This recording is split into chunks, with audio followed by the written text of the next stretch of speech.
quarterfinals no remember no men singles no ebi etimi etodwa na Sofia nyomo a omanya qualification ekopem with the semi-finals no say NCT Uramane sa ward number 4 and we Alexander Zverev and now team progress here ultimate kopiem e was semi-finals when the 4th successive year what menya na now show near Brantia ye friend Alex de Minoy and the team share na Osha Alexa on so at number 11 ranking so na omuche no ekwe 6-4 7-6-6-4 and a Brante Alexander Zverev edinya qualification wo pem the semi-final stage and what you ramo e mano eso singles and we are saying on seeded and we Mira Andriva na ultra Andriva on so etime chababa wa ultra a man ranking or da a second ye friend Arena Zabalenka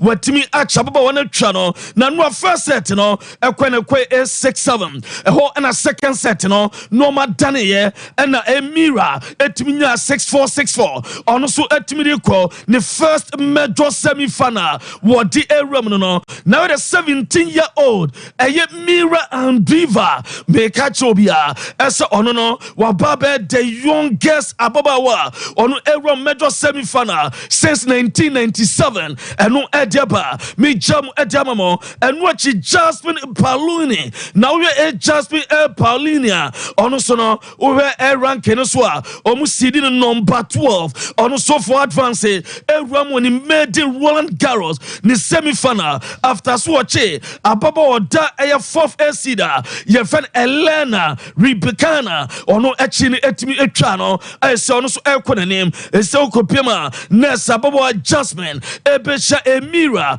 e was semi-finals no na bia swat my fine eno edeba ye jejamu kama eso edema mo ne e wo dwumadi no so mintinsim wo FIFA na menya dwuma bi wo FIFA omo asoye emfa emamo ni nyina so ro mo FIFA omo see the new format for aye FIFA aye club world cup no ni nyina se sika bamu dewa sika wo mu ye ni nyina no se clubs on be participate no obiabaji 50 million euros and obiaje and what no wa ube win tournament no wo 100 million euros and I was bet maje and no ayopema the new format for the club world cup no and me jejamu edamao am a biaso fine now Roman various national teams no menya dwo we mamo yen sha se wo bibrem ha Roman ne ba 2026 world cup ebe todwa ba kafa African world cup qualifiers no and we be todwa e ma no pem the results no etimi ebae mame mfa ne games todwa Monday 3 and the games todwa no upem H about 1 p.m. Malawi ebo Sao Tome and Principe and watching Guinea-Bissau omo Capitania Bissau about 4 p.m. omo bo against Ethiopia and no A group A and watch you people group B Mauritania about 4 p.m. omo bo against Sudan and watch group D Libya about 4 p.m. omo bo against Mauritius and no A game total A group D and watch you call group E Congo about 4 p.m. on Niger and we game say to Dane and watch no other games say bano Shadin Wapia number pian in time no bion said yako any dear pane games outdoor to Dano the Pharaohs about 7 p.m. Egypt against B Faso and Burkina Faso and watch no PM A group B Senegal against DR Congo at 7 p.m. and watch Benin against Rwanda and your group C game 7 p.m. Algeria against Guinea and no at 7 p.m. Ye Japadian waha Jakuma waha and about 7 p.m. and on Suke and ye Obate Sompa then you were breaking it down were touching it down Thomas Partey will try the afaha and no a Mali Ghana and no a World Cup qualifier Monday 3 Ghana and they win for Ghana na and no ediatia ye jejamu edamamo mame the indomitable lions of Cameroon omo ebe training ra upiamo Cameroon the Lions no ebe training ewo Amadou Ahidjo Stadium na ekwaya players no efa so ba stadium obe training no na esewani ense okachre as supporters no aba and omo stance no babetwa Lions omo training on say Cameroon will game World Cup qualifier bo against Cape Verde na omo se bo against Angola na omo ebe training no and na stance no finfin and omo nam and omo basa enu elpema the Lions omo rival wo stadium ye fe no Amadou Ahidjo stadium no de bawa medi ema na enu achi no eno ene desk screen so na wo hwe no Sala omo fa so pie wo stadium no omo enam stance no supporters no baby omo fa edbetrance wo stadium no ena players no fa pie omo de abaye eno de dawa ye jaw na mame abra Cameroon omo head coach Yevan Mark Bryce ne tactical adwuma na no ye no wo hwe enura training no did the indomitable Lions eja na esewani ensa wo ka kire ni nyina no say wanya daje na wo hwe chase tactical reflections enura to dwa no say ne sikoye we coach John wa frɛ ne technical man baako na omu di nkomo na wo kire no ye be ko ni say ye be ni sena players ni piano mu pia eno na join Sompa TV that's why uko Facebook esanta so ye jamo demo mami ngwa Nigeria the Super Eagles on South Africa and ebebo South Africa no flight no e delay kakra omo travel 18 hours as no be pm na sunyami atom omo etima touch down on the boat Nigeria na mbom urama Boniface and Victor Boniface no and on na Mranton Raphael mo and chosom so play ba kwa ye fan Terry Murphy na Terry Murphy no season when tuma anyhwe amfa mani team fan knees ewo eno na urama Victor Boniface or the Leverkusen etimi age Bundesliga no and almost present trophy edama no na me patcho yenhwe kwan a onfa so ye presentation no de ma player no. As a good friend, yeah. You know, say I win league. As a good friend, you know, say I win league. Any win league. So you know win anything. We have a small gift for you. You decided to come up with something for me. Please, can you try? Lift them up so that you know the feeling. First of all, I want to thank my family. Lift them up. Sorry. Yeah, that's the feeling, okay? I give speech. First of all, I want to thank you and you to boss. And I want to thank my fans and God. Okay.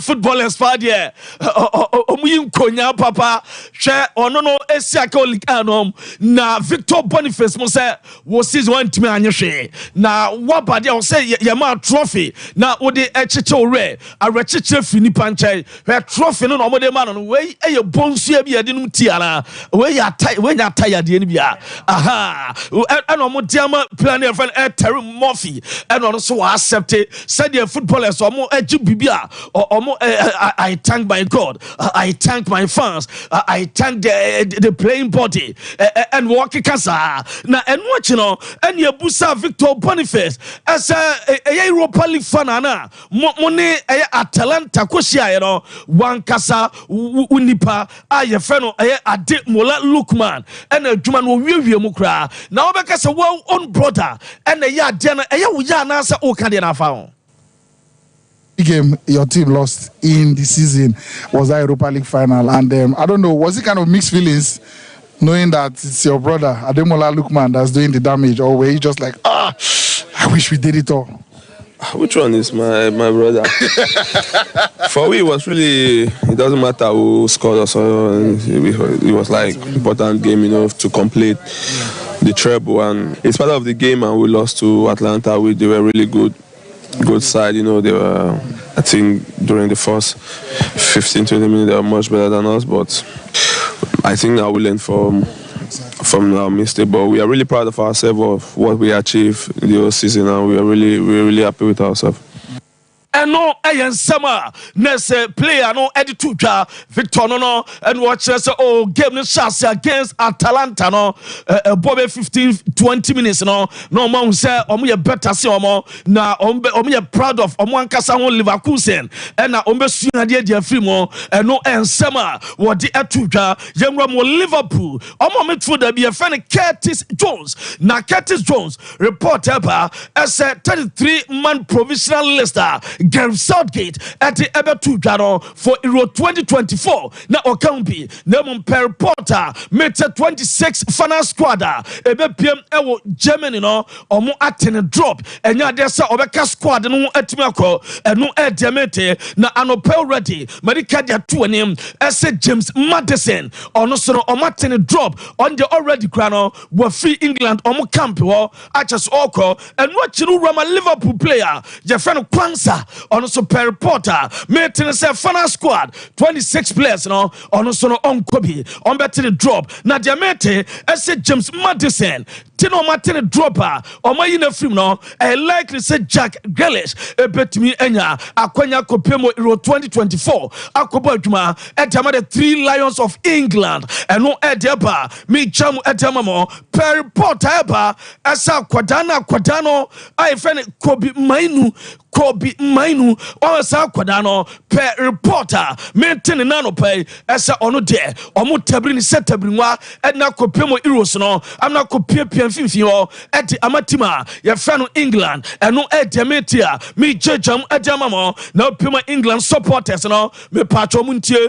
Mupena Temfi Frateho, Mupena Aya beer, and Munupa, say, me Pacho testing your camera, and that Timanum, almost a refreshing cold beer, and that test screen, no, Ninan so Copiamo Veltins Arena, me Pacho, Diametin say, I just say, a more unique Asta beer. Upiemu ha omuti beer eba achensa beer no so gamer England and Serbia ebebono ebe 7 supporters no over 50,000 liters of beer and omuti ebema womo na we no unique beer pipeline bi on omuti ram our Vertins Arena sa pipeline no beer ni na mu be chile no ekulu no ema beer ni yenyu masa de se dem fifre wo ani na de no taste no ebe ya kono papa enti England supporters no ompenya beer pa enyunu if so called Veltins Arena baby omone Serbia bebo no pipeline na beer ne be forma ba no masa de ne ba na ekulu na echele no eno edeba ye jejamu edamamo eno achi no mamenya adwuma we emfa emamo Vinicius Junior the wonder boy the Brazilian boy wa joining Brazil when new looking in that no anopa touching it down Edma after winning the Champions League no or joining Brazil or national team camp no and I call locking it in kakra and what it is no and what they are boy mienu at their to and you Vinicius Junior no na mamia bra or more Brazil camp no na say all cause training or Vinicius Junior training na dajeni poso na bia da kama abra all lesson in Pabwa na oba na bia kama no pay me to anim asenya me percent down mache omni Mexico friendly game I had say Rima the players or more about Champions League no on be rest womo o twa bi say that Militao o twa obi say Rodrigo and Vinicius Junior nyina no be bench o sa game no no edeba mi jama Argentina o team no me no ka say day 2 training ewo South Florida egusua etotwa na omo prepare for the Copa America no daso no na Argentina ni abre when na kuntunkuni mesia on so ni abre when team ni training am a bia fine na me patch Argentina ye training we no mame omo supporters na mobilize ewo akire wa omo nyina no eso bogi Argentina team no so no daso no bia omo beko bia no supporters na so supporters na ko supporters na yenie ene so mucho mo na bibia ay kam omo de morano ema Argentina national team no enu ye deba na enu after France Luxembourg abomo 3-0 no na omo wie na Randall Colomwani ene ye say boy asa oba France national team utimi boy dwumane kama esene so PSG na secret na ene say was my sources in the France national team compared to PSG and on substance and training question and was sitting now I trust coach mu oba France did champs a man playing time a man motivation o compel Wusarika ayana entesa and no edeba mam Jamaica the reggae boys omo jerseys omo unveil omo jerseys for a year Copa America and one Adidas for a year omo unveil na sa just we no ukorema na se we no home home jersey and away jersey and a domidi be warm up no and a chasemi jejamo eso ejama na bibia so atimi aye fan and no e de dawa ye jejamu yompo jedi kan no and a sofa uwurawurama omode eye warm up omo eba be warm up omode be na bibia eso atimi aye kama na chase uwurawurama away jersey home jersey yellow no eno so enie na mami away jersey no eno ye the Reggae Boys Jamaica afoso edie no eno ma jejam edama for Copa America na uwurawurama omo se men kan chosa jersey na omo atuma no omo draw inspiration every omo country no omo ankasa omo heritage and a culture and a natural beauty of omo island omo no and omo kikabo omo draw inspiration every mom the yes 3 jerseys and no edeba me jamama opiamo LA Galaxia omo nia bruta omo se Marco Reus obo Edmund Dortmund omo nia bre esom person de ba omo dinkoma omo se said yeah enche no mano ebetumi aye dan am omo dinaba na Roma Boston Celtics NBA team na omo coach ye fen Joe Mazzulla was ono Pep Guardiola me pa cho mame sa de na me hwe kakra ono no on Pep na coach no Pep Guardiola nya football kwa ni nyina no was osua bibi free enya NBA nko ho na che se Pep star na ebi eno na mu ono no osua de from other sporting disciplines next what the tactics no e de NBA mo we se finance na obebo no bibia betuma kama or tactics no obenya no right no apply na be fine eno e de ba na former Chelsea and Brighton boss Graham Potter na Graham Potter demete and so penyin no ono e likely se Feyenoord omo de adwuma ne be ma no ono betuma ko replace openyin a ye fan and slot I say all Liverpool no na wa ko replace am be kama na Roma say the first round of the new talks between Alphonso Davies and Bamunchin to etima toga na Davies agent no and then omushaye Bamunchin say tetetetia omo pesa boy no omo increasing the salary no na afibia no from 13 million euros no omo be kan eti ama no na otina no badwuma edima omo na Rima the force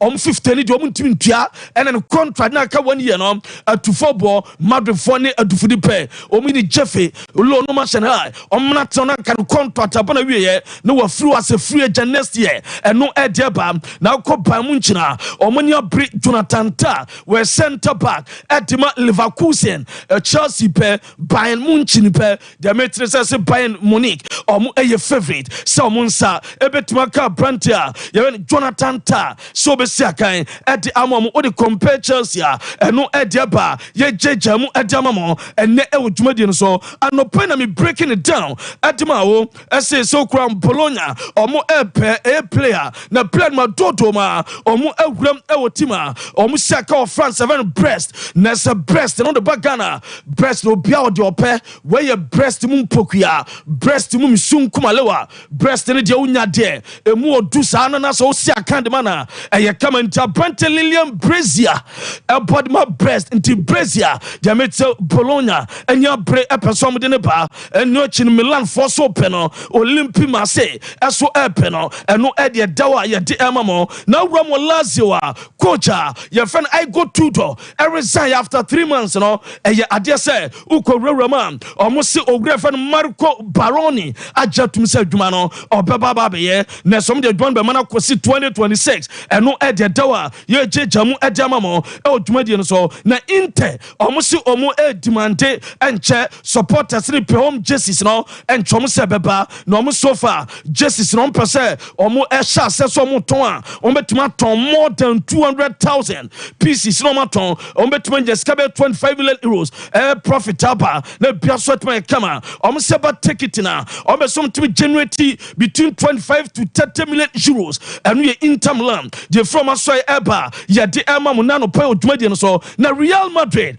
on so mo Champions League fly Emirates for 5 million euros and your bonus for Champions League omo je La Liga no omo 2 million euros 7 million euros and omo dem omo and no e fly Emirates woba na no chino o twa Luka Modric obesa another season at Real Madrid was sign another contract renewal equals 2025 done and sealed and completed and ɛno ɛde dawa yɛde mamo ɛwɔ dwumade nso na Danny Cavaya wɔse ɔmo mana kwaba ɛno ɛyɛ Kylian Mbappe ɛna ɔmo mana kwaba sɛde adwuma na waba no ɔmo ɛbɛsosɔ no so ɔmo gide mapaso betuma yɛ adwuma no ama bia so atuma yɛ kama ɛso ɛde amamo ɛno ɛde dawa yɛ jejamu ɛde amamo ɛbrɛ no aso ensɛm do breaking it down touching it down knocking it down jejamu yɔmpo no yɛmfa ensiana Abu Dhabi ɛne abadwafo no mfa de aka nyina no ɛntoa so ɛmamo Mate Ken me that pa about the year master Fuseni birthday. Hey sir. Me say sisi ana minya nkra na escape me kakra. Shaman Fuseni.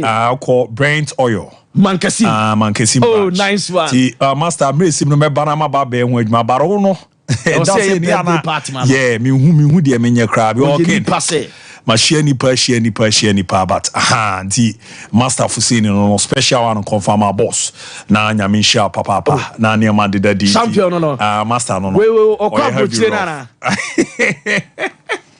adim bia wo pe Messiah Abu na so your chairman birthday o me chairman said we born atade ni ya na as a weird time okwa am no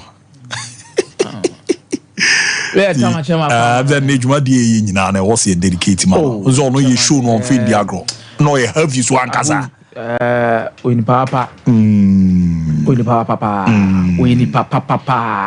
papa na empire ne eboma ne senya mishra no na onye ne kese na de hu ya say wo say the setimi kan bia no right emra mu ma no ti boss after we betmenka why we betmenka because all the special adu ya say o ma evre fi bi me escape me crab na na makaye we na komiana we ne ndose do say bibia boko de na me adum na de me fine na member na wo say me ye we 10 na me na de me fine okay abudia bi ma yen hye nkomo na sem free the French national team.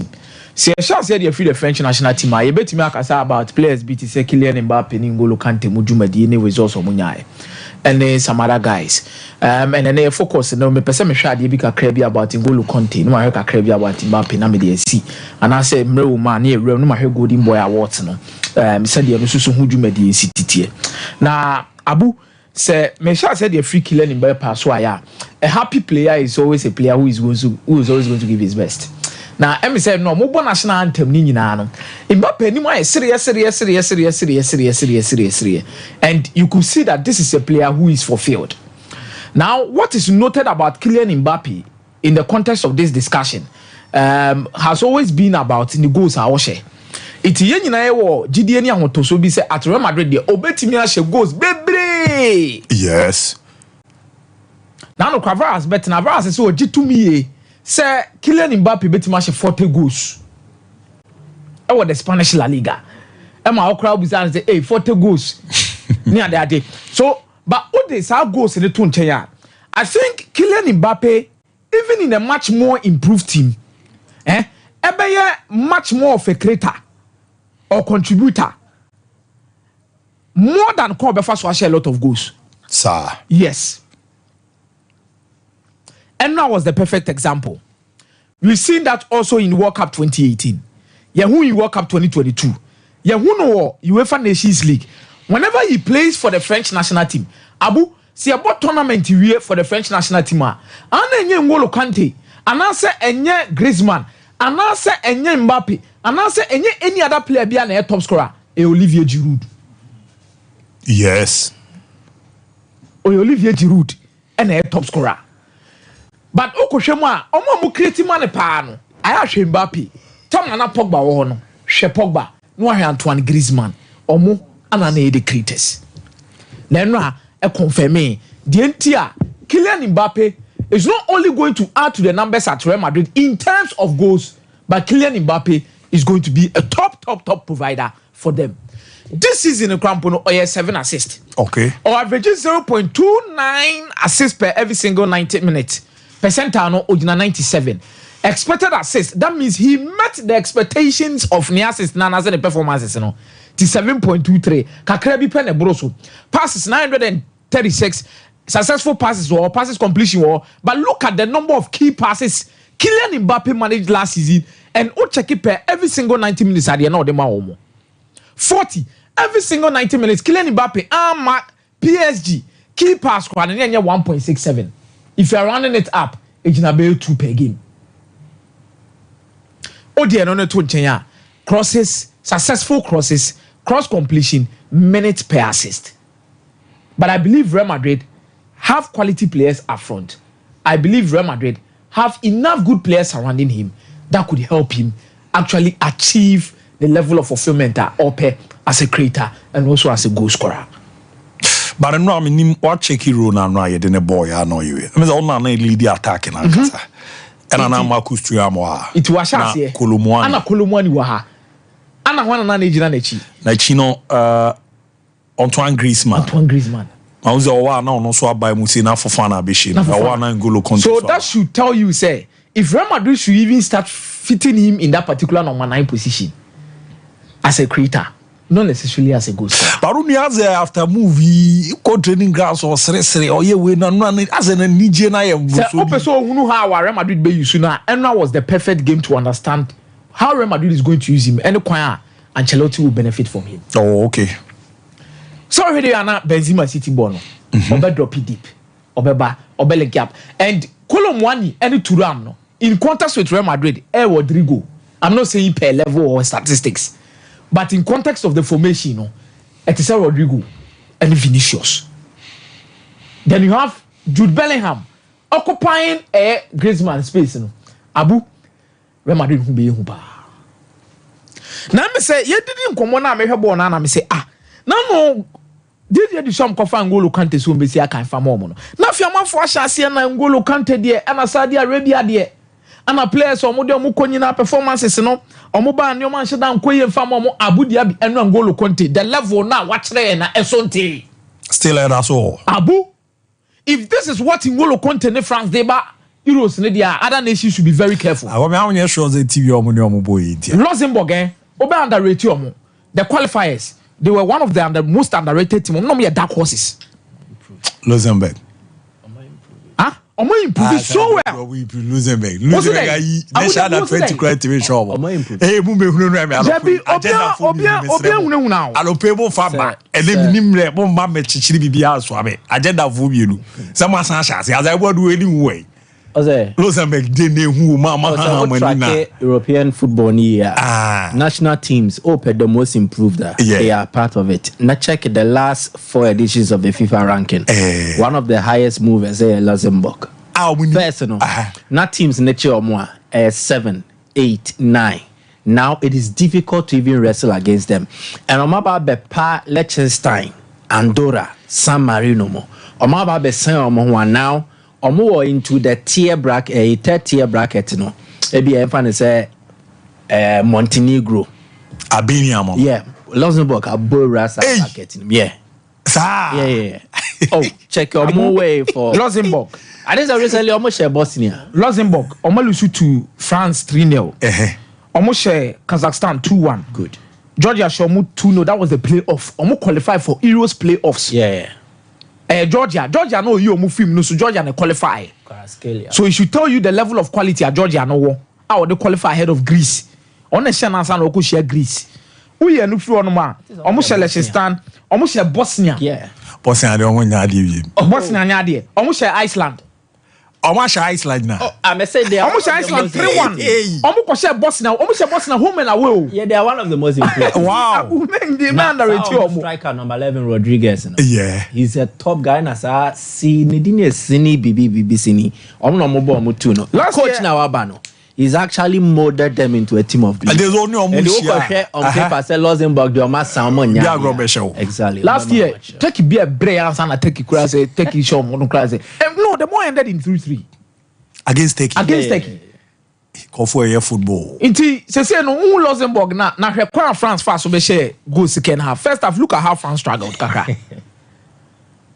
France struggled kaka in the first half. So if you thought me say N'Golo Kanté me Euros na ayekono. He could be the missing piece for France in making sure so for the first time and the editions they are going to win it. So clearly Peki Kakon in the Obesan be started. Abu Obe started. Bon na N'Golo Kanté me who say oh bon and no pa ne die. Abuji se pra. Let's Trameni Baba be Fofana mo. Trameni Baba be Fofana. Abuji se pra. Shebo N'Golo Kanté bo. Abuji se pra. Just se pra san way in free. Ba ko be friend nation team ne here mo da chen.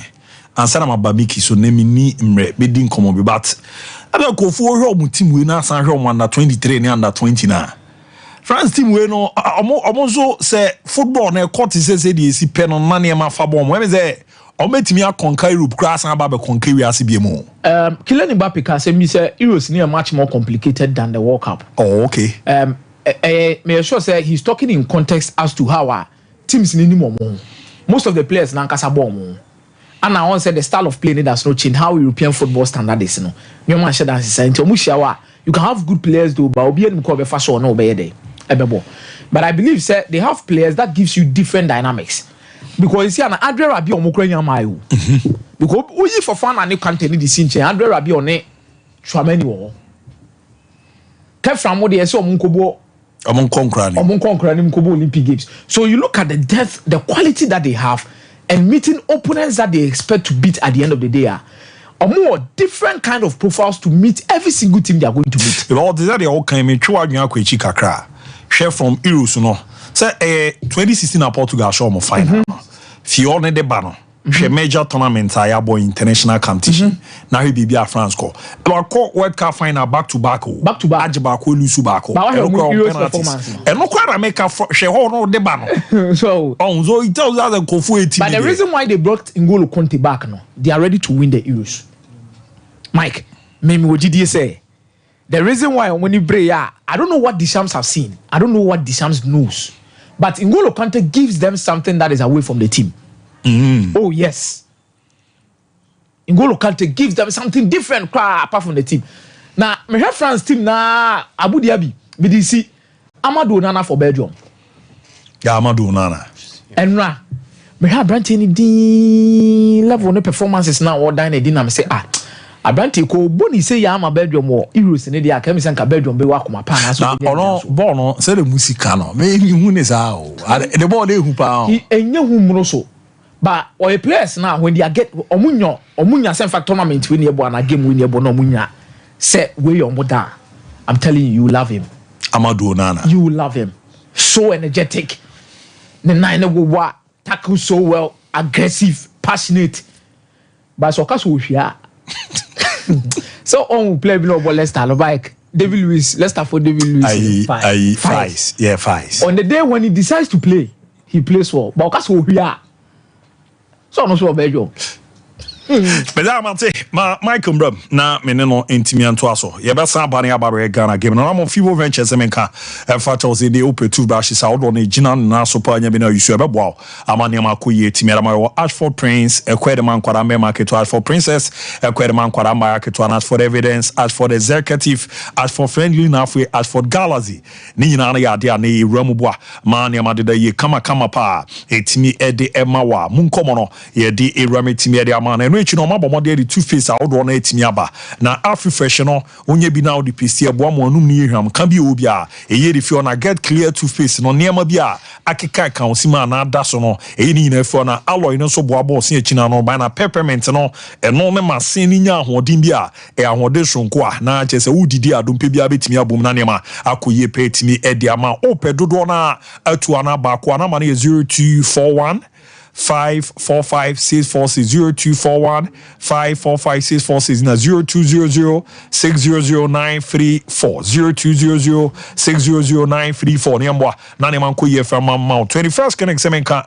Vancho Zebra number be ramo maso 21st bo mu dia ahonte dia ba na expecting sciatica no ye maame mo ne ye papa mo aya na ni mo bo mo de etimi ekokuku di dwaro unze bedu bebi no atranse ne ade na ma to asinti ne twetwon ne Ramo share chiwo baby ne Ramo na chiwo baby so wan rentu anamo a dabi no ya na akwakoye se nante no ho aye den wan hwekra aba no aba be bubu bia ba akopɛ enitimi so sai aye na no 21st kene koma ya ma ya bo mu din wo wiase nyina abibremanti Ghana ade oba aba so bode no champana nya no nkwa no mu din udwuma ya wa hodo na aye oba opeba onya bi be ma wa ye mre nsawanso bi agya mfi na boso ani na be na ye treat ye de amomo la ba wo kwa ye be doso wansa ne ya mo wadu scan services no koso masa massage no makase Friday be after ejuma to for na je ye the machine treatment be kan ho a ebe bowa mamuja no edi fusane kama pa more than 50 branches Ghana bibia omo ye ejuma Kumasi overseas junction omo be na free radio oboase council court esco junction be yo makra domi market omo ye ejuma sunyane nkranzane techi man Ghana bibia omo 0249 311 0249 311 0540 311 0540 311 na warum wakan yare oton yare na unya no adu na ebo amane ma dadie ma migiza boko de abu nyame ado bibia kama family from kakre o de me fine. Well, one guy I think a follower pa Kojo Fosu yes on Facebook obisa question be about the new Champions League format no. And I say about Champions League, fancy about final way. Na nke koye draw no mo ball penalties na ye draw. Kwan be na be first to decide. Penalties will always decide the winner. Omo ball na esi na ye draw. Be san so ball na esi ombe boss Ozizi be nya winner. Exactly. There needs to be a winner from penalty shootout. First na near draw lot. I say I choose Tonto and I flip a coin. This is annual money. As I na no azo mujaye. Now all the kwe afidia big gagio. All the kwe be mo bia be Champions League. Flip a coin no. No cry issue. And that is it. The new format no. Let me try to briefly explain for him at another time. You better describe it. Champions League near 32 teams in 8 groups. Yeah. Now you be dissolving groups in a league table format. League table format. Instead of the usual 32 now you be dissolve chim. And team A oko group A and team B oko group C. When a league from 1 to 36. Neya chichem into compartment. Now the first 8 the TN say obabo 8 matches.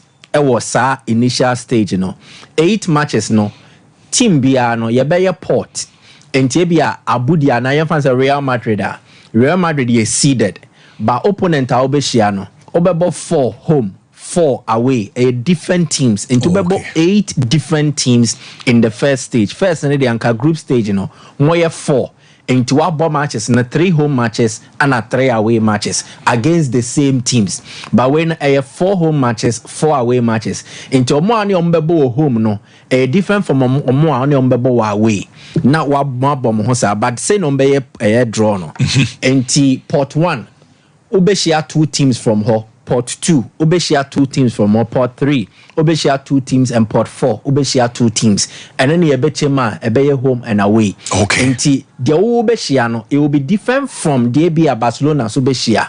Enti we are near rank in terms of points I'll be accumulating goal difference so count and head to head count. Not the first 8 teams from number 1 to number 8. Qualify straight to the round of 16 stage. Now the other teams no more ranking from 9th to 25th. Almost be knockout phase. Near they decided on more mabe count say 16 8 edin kind ko. Yeah. And the other 8 will be from from 9th to 25th na ye di abeka no more maka ne de ye mo free competition nim but you round of 16 knockout stage na be born it said the normal winner into difference now the dissolving group stage about the league format and then the only difference another time you bet change near the graphics that they illustrated the amount away from that Manchester City in the Premier League a year in Sembebre. There are 2 issues, the Premier League versus Manchester City, and this time around Manchester City against the Premier League. Maybe 3 days na say way. The Man City challenge against Premier League a relation to APT, Associated Party Transaction. Good. But the Premier League Man City alleged financial breaches number 115 but categorized into subsectors. And then I'm a person period near from 2009-2010 season and it could see 2017-2018 season. Premier League nigidi say why Man City si fa edini juma in terms of sikasemu any oma ade di mo bie hu se pepeye eye adwuma no oma anya ne sa omo ye ntwanchia bebre now ntwanchia no omo ye to gain a sporting and a competitive advantage against omo rivals omo Premier League nim. And the first way ni say yes Man City e breachi league rules requiring provision 1 in utmost good faith. Nature say so when you be a sign was say akoma wodi di ade na chi no akoma pa na nye say okwa akwesisi no but they believe Man City did not act in utmost good faith and here number 1 and then 2 or more information or more mind they did not give accurate financial information that gives a true and fair view of Man City or more financial position. There's a Man City finances and say a 40 send almost here near mano ebi omo di bi kan ho kra ko 60 enti oman deep no kre ana oma act in a good faith and unti no mugina so omo charge omo. Now the breaches no there can be 1 almost say Man City require Premier League no requires you're a member of a Premier League now you have to give full details of a year remuneration. You can't be remuneration just salaries near the amount of staff. Now Man City did not give the full remuneration details as regards one of their managers Omoko Fano from the period 2009-2010 to 2012-2013. Now Omujidi say sika no mutuyama papa no na bro so sa ento mutue bia ya the far account mu na ba ko de dia near the amount. This is the explanation per me again. Man City 2009-2010 Ecofa they had Mark Hughes as their manager but almost Saki Mark Hughes in between but still no mutuya Mark Hughes ka and almost Roberto Mancini as so by now Mancini sika no originals almost need na be financial statements no ho it means almost can be kosro so they decided to split it into the mutuya Mancini na form but in actual the Mancini geno ne was no mutual be behind the scenes at the mano. And they believe that Oman disclosed the full payment on Moyadema Mancini no amounted to utmost good faith and also when giving accurate financial details and fan count. Ya charge Omo in relation to that. The Atosumienu almost say the other breaches no so are required to player remuneration. Now as a players ni biswa sika ye de more fa bank account mu no we no enya no no mudi ti omo potin e bi ka ho bi but eno so ye de fetch dem out. So how City operates as a business ne say yem pese banks ne other institutions ne behu se sika say ne etua that will be easy for you to deduce some profit and loss statement ne say net here sika me tu any faso e be mu ne and yes adia o boka more than unyeska. Now the Premier League will have to come in then and structure your finances well because on person will be go solvent. Now you dissolve a club now na say ebeko administration. Enti omoden hye ye gu akwemu a kwan ya wo fast ni omudi djuma no e wo se pepe ye djuma. So for not disclosing the full details in terms of player and manager remuneration no ya charge City in relation to this. Account 115 charges no. There also another one so yeah UEFA or financial fair play rules or deba. Now, as part of the financial fair play rules, I was say spending sikebi based on the revenue you are able to accumulate. Now, no more GDA wom say send your Man City CN and your mano. Na any UEFA financial fair play rules no bra. Enti omo wie mu ye na ma UEFA charge omo. Now obo Premier League nim. So if you breach UEFA financial fair play rules, then it means that was circumvented the process and one man okra anye djuma. Then Premier League no so share no in line with FFP. And it say we breach UEFA automatically we breach Premier League. Yes. Then you must be charged in relation to that. The other one also here Premier League no one the profitability and sustainability rules. And then Nancy me tete Everton and Nottingham Forest point. Almost say for a particular period obetimi aboka because COVID by no e ha clubs ni bebre na fans emba stadium but e kana obebo no eni say attract a certain threshold eni say be a 50 million pounds eni say oboka man bro 50 million pounds for a period I set no mugi di say Man City dey no abro so kra no ma kata so amahu andedi no mo ye omo hwehwemu no omehu say eto adedi and this is their belief say Man City are culpable. The other one and say sika about Man City bobo kuenima yemfa say City owned by the Abu Dhabi group with other investment part. Good. Se sika bemu a yemfa say sponsorship mostly Abu Dhabi group no run Emirates airline Etihad Etihad enti se Etihad for ne sponsor Man City and I'm say yo more de enti omotimi bo figure bia is 200 million pounds. Yeah, the Bible sponsor Man City. In actual sense, it can't enter, sir. Oh, okay. Say a Kwanya City for the faso area financial doping. Send your beya on your club on your scat is Manchester United more. But or yes, I it will cover up so that the Bounce City are making outrageous revenue. But in actual sense, it's honest na and omudio musica Eddie Rim. Intisa commercial a year revenue, a year statement say ye sponsorship say no. Omudi is a fracadam womb. Into also mutiatia so na almost shame no more. And then the last one is almost say omubi acquired towards a city. Say ni hu farm no ye pese ye shame no. City were non-cooperative. A man for margin more and now drag issue now they are seen there. And that is a year. These are the reasons Premier League now charging Manchester City 115 charges. Wow. Now a year related to Man City's legal tussle with Premier League na derby, but a link to kakra. Once I make and I say, or more disclose commercial revenue sponsorship or more to me inflate and or more bloaty figures. No good. Now the AP today associated party transaction. Associated party in Newcastle owned by Saudi for no. Sa PIF AF scheme no. The same fund they have companies elsewhere or more investment room.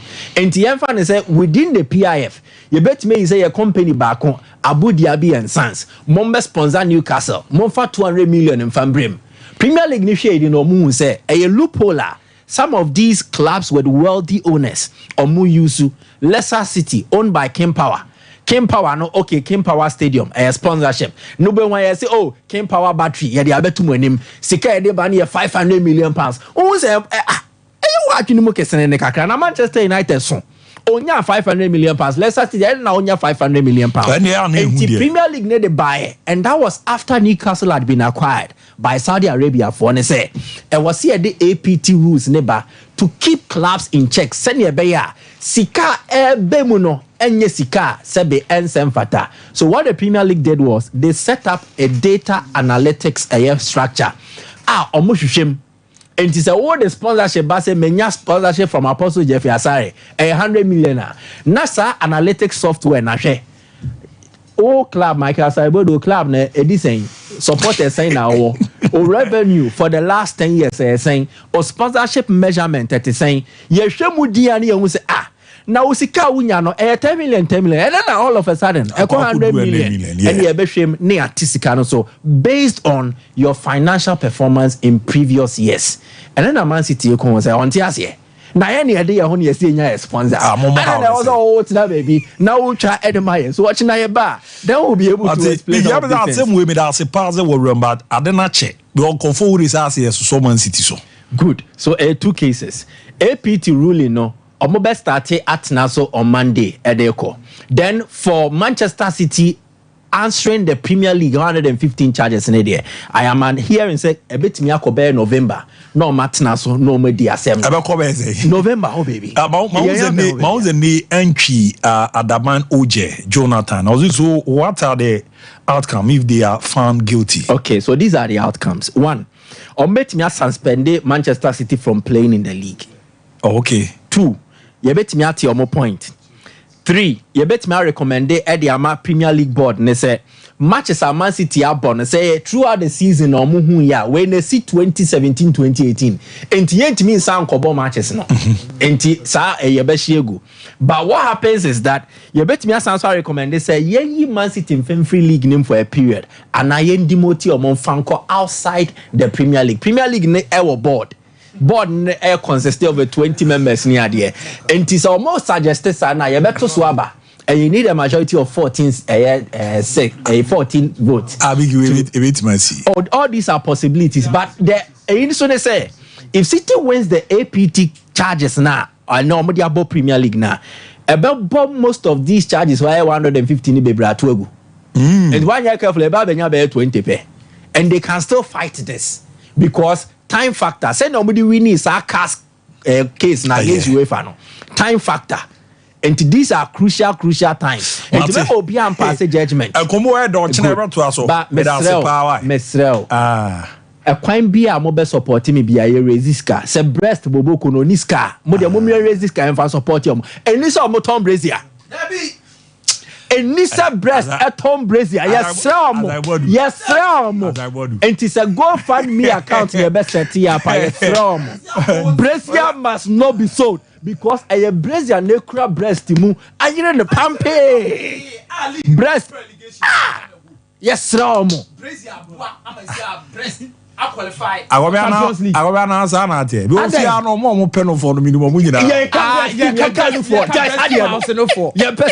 breast breast bobo the Brazil.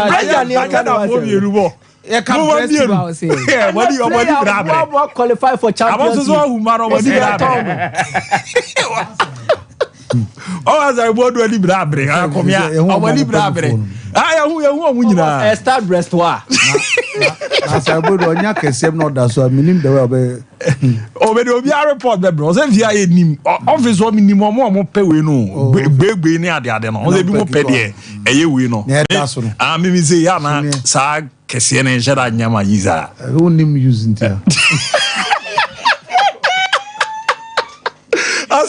Asi alo kwa fama Ghana grocery aka era Joseph Bobu wenye divie no edunu ndi rawe dia sa enuma kwenya ba say from 15 to 35 years na eboa na Ghana Groves Omone Master Card Foundation abomode na Springboard Roadshow Foundation Limehouse aka di abuma yeri ababa babaze say eba na ababa boa no wanyansa no dwuma bia niam abekoye pere amana career opportunities no ebi this agriculture agri business technical and vocational skills no eba ababa be tu yobia ono opese unyanim de fa ho anam ya me tu ya fa na nkomo bia eni omunini amboa na ode so ne mbra mu 0308 255-775 0308-255-775 Niamwa na ne manko ye per fama OP wallpapers there dey na me can chose OP ba eba bebazi wa me ejai 3D wallpapers no adebe ma me de na ye to no ye ja to ni na ze no do board dem a acha no twe ba community na sha se na fidi but OP se bra 3D wallpapers no bezo to kokoton quality ones no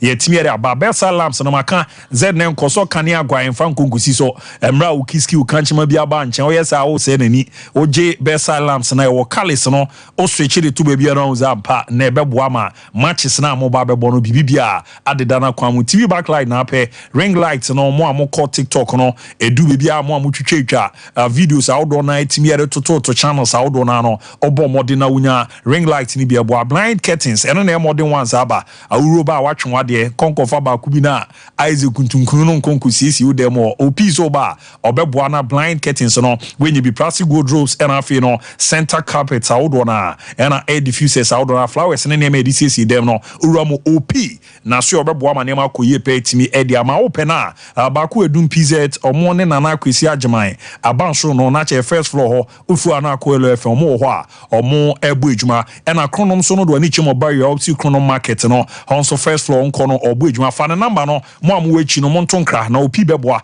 na on set mi aka nema ni bi na so no odisiesi dem number no 0540 353 750 0540 nembwa na ne manko ye pemfa mabazo yankom kakra na yeni nkoma bize na efie dade anka mema cheche me ade no se de kese no news ni ade no bi o me dem ayi no futebre bi de ya na mi ke me fa ade no kra be time ni so kakra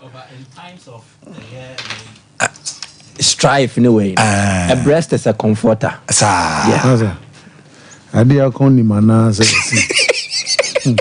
Mammy come myself. I did we the Kaiser. I did Pepe. The Kaiser and I thought it'd be an hour bosa. Unim zone for you as a unim there, so you know the solution. Mammy come myself. I did with me, I say, okay, and I remember I raised the point that Sikafu or Muba Bomb is a state. The now I come here, I can't Liverpool.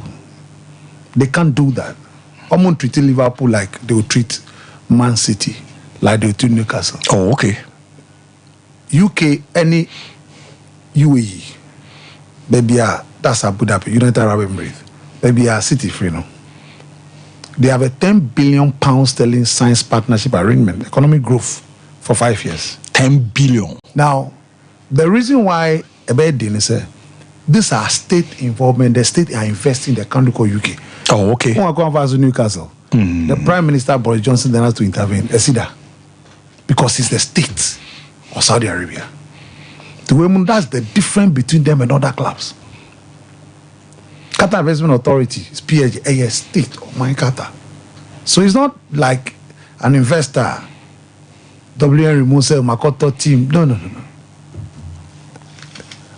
The capital fund at Chelsea, 60% is Saudi Arabia PIF money. So Chelsea, once I'm understanding, Debiano, or it bullshit, I don't understand it. Yes. Canada do better Chelsea, 60% belongs to Saudi Arabia Public Investment Fund. That is worth about $3.7 trillion. So, a betting. Because you see, you operate in a country like Richard Master's incident with Boris Johnson. On mine, no, she share no brew, we PL some so. Say, we are free of my mona and California Jumania dear. I bet come near anyway, absolute. Exception to the rule, depending on the point involved. The omono, a betting. And a businessman, Papa be anywhere, say all disclose absolute. Or tia, I feel no bag kakra for in his own. See you. Be anywhere. Or bet disclose. See you. Yeah, no crap to do and sit down. And on your profit be abuse. Oh, okay. Baby. I saw the before, baby. No business in Ghana declares tax absolute. Nobody. No. Sometimes so you deals in them. A part of business. A business casa. What do I say? We are near children. Casa no can business for it. Yes. Of course. Casa now. Of course. Yes. I'm for importing them and say do it in nature. You be a part of Casano. Uni mejuma muni baby as a kutokru. I saw normal. In terms of the business community and the language idea business. To them ko bibia. Oh. Messi. Kaze na kozi say. Messi. Oh boy normal fine okay mu de mu tieska kakra. Yes, it's difficult. Because these people they control resources and they can harm you and hurt you. Every state depends on these people. In Saudi Arabia, the president of America, Donald Trump, then he was defending the crown prince. Yes. Now in India, Obey president got $100 billion Sobemano plane and ammunitions. So the American president has to defend. So we are no more from the main brand. Because Nyame Shromo and man is talking. Scanning your bomber and commodity and uncle. And Michel Platin go good animals because of PhD, better PhD. Michel Platinian Pakito. But scanning your bomber on common basis. Almost the gas. Was the Airbus, some struggle. Muska. Maza, look. And Kobo Nyame Shrom until young Shani. That's a challenge. So Mrana Ekazem Mrana, oh. But intimate Dinkrofoy because of baby Friba. Any influence on more. Okay. Yeah, it's going to be very difficult. You can't. They breach all kinds of rules, but Saudi Arabia, only Sebio say human rights name because, but how many of the elite nations, America, because Sebio, scan investment, and a weapons crowd or control on more, who could more money per Benny Juma. The day, the manner I debate the Liverpool owners can city for Debbie, well, on my sick, on mine, and no mine's not invested or chrome. So, almost some can do anything. It's difficult. You bet me a camera, they will still find a way to go through it. Because Saudi Arabia at that time, almost 14 billion euros investment, or Russia, 20 billion pounds investment in UK, 150 billion in America. How are you going to defend this? Okay, me but me just yes, kicker you free option. Go on, you jumanya. Come on, not too. And they are smart. Look, the shoot again the EPL. Almost can to get the best lawyer. We almost steady. And one of the finest, one of the finest. Yeah. Oh no, we use no. And normally they will. Same we are the kakra Sam as we make a kakobe 3-4 years old. I no cry nyamba yo.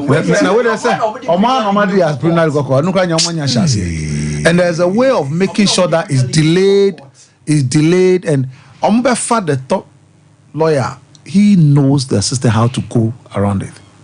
Not panic, no question. Stadium or my banner, the no. My banner stadium. Yeah, Abu, Antina Ohianya. I'm telling you. I was Ohianya because Abu Crepa, be better me the Mercedes. And I come here for girl simple. Oh, no cray. Aha. O naza me miki mahu ubia ni fie. Na ne ma me kase. Ompe oze ma me for bi mu yenyimu kakra. Ope be mo so wa. Obe fa ne baba de na yede. Ama no. Sorry ma no sisi me na so me pacho. Na girl ne ba fie de ode ne ba ne ye. Titia pa. Na wanu huska. Oba call de bae. Oba ni mo de bre ma me no. Next day or some mini who no so more kind. Radiation you. Me buy na coffee be ma 10 gram when mo nyam fozi. Oh. I was so scantino ya bala body ah. Yeah. Just a jade dia ba scantino wanya sa body no. Was ka o mi gi eta o ze two. So we must some there. Now just a quick one. Tunisia they did what was expected of them. Emilianians we any Equatorial Guinea team. It was flat and Janik Baila and Koyi Josete Miranda clearly. I said the Sunsum or the Sunsum Kesebia free team. No, they are not playing well, and even Tunisia themselves were poor until Janik Baila, Mininia, no Kopushi, Hamza Matuluti, that led to the penalty. Aberom Dani a share. So 3 out of 3. I mean, among 9 points, baby. And the Phoenix Forces in Guinea, Unse Jamel Belmadi, after 6 years, is out of the team. After when you have the problem is back-to-back AFCON group stage exits in NMR. After winning 2019 against Senegal, or by 2021 and Kuyi, so a mark of Vladimir Pekovic, Abba. Now, they all know the bad and say, fortunately, because they want to, we need 2 games, have 6 points. They want to go 9 points. Near, they say, or decided to build a new team. So, Rama Ben Sebani, Atino drop, Atira Mares drop. Now, what's it there? Wadropre Amaris. No, Yami. He dropped Rama Ben Sabani, and then he's kept Baghdad Bunajab. And now he's Mohamed Amouri there. Who's a young guy, Mohamed Amoura, Guri.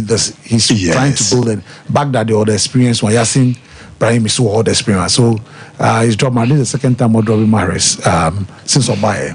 Clearly, Chelsea, he want to give a new facelift to the team.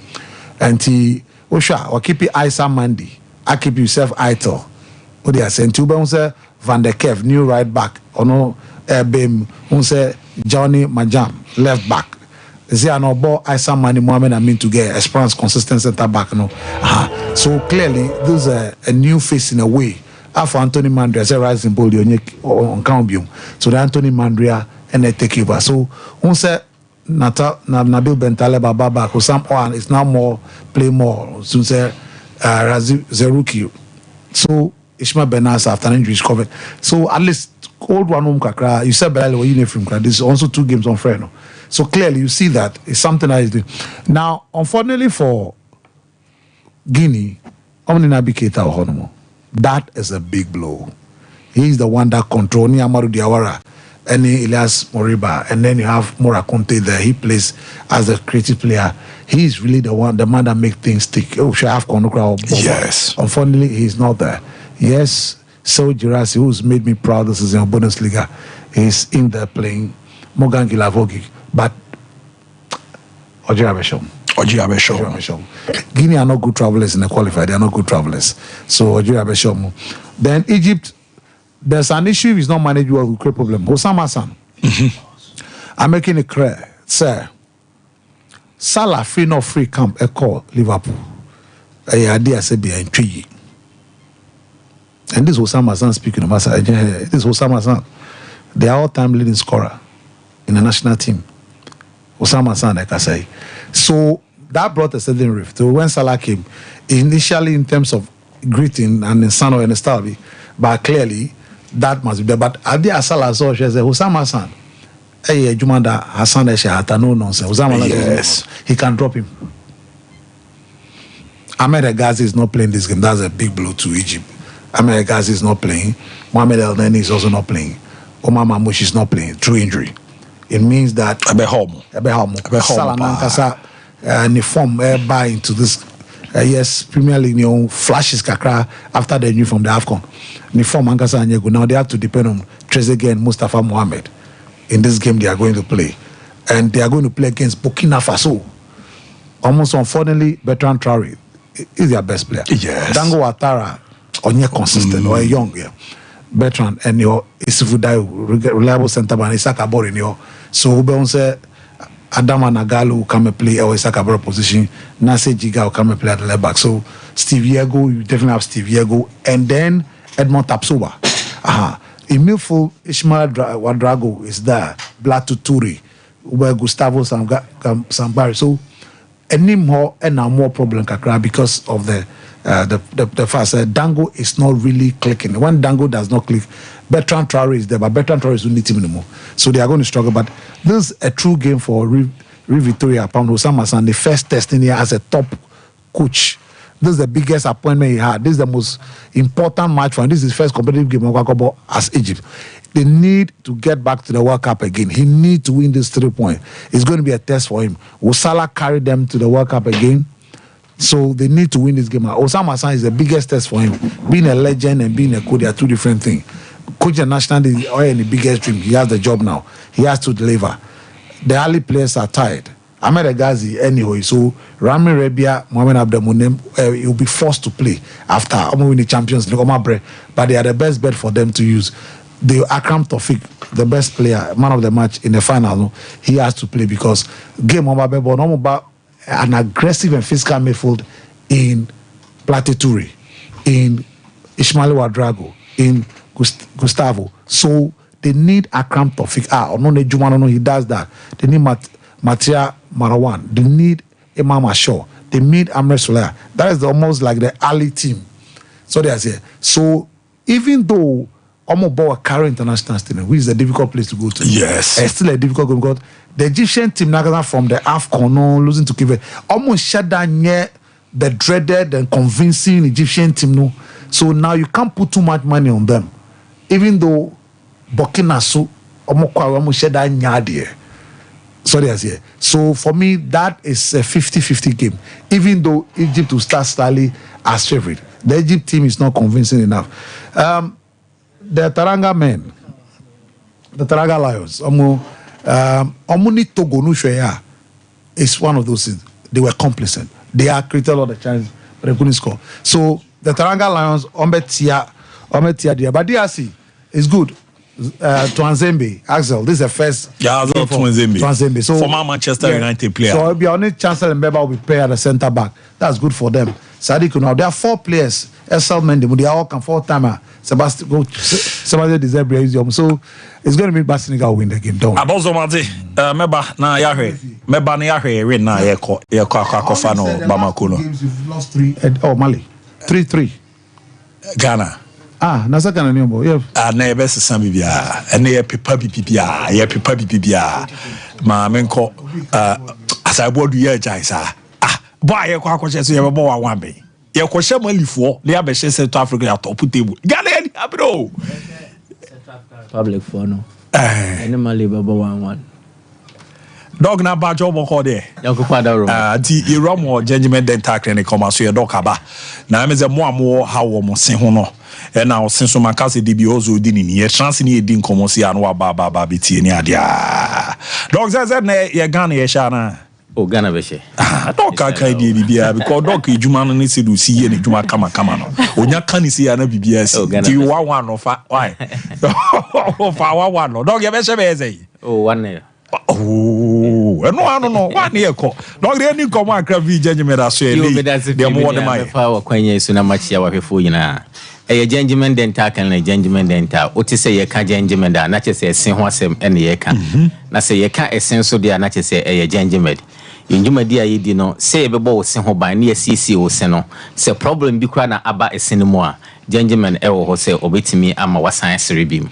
Na judgment dental said ye nyuma nti Ghana fo agi atumpa sa pepepe nti ye branches ni ye nkrabata no ewo Ghana half an bebre ukota kura data disco junction judgment ewo ho na Accra so 2 branches na ewo ho yo nungwa na atomic down do me kwa binya runabout no so na say udu Koforidua so a central police station wa Koforidua gentleman dental branch ba konso ewo ho techima gentleman ewo ho sunyane ewo ho na udu kumase a Abrepo Junction udu Abrepo Junction total filling station na chi ope ho na gentleman dental yedi enjuma ye adwuma free edadwo ada kopem edamemenda anopa na wotwe kopem anwumre no nsia anase wo hwe screen no a ye number no eguso no obetimi afre anytime bia waye ready a wo ba anase wo problem no anamo a wo se utufa ho obisa doctor ono ebetwetwe nkomo no wa kire de wo ya ebetimi abo enne kakra na ye beka no efa restoration of teeth. Oh, okay. And I say teeth restoration.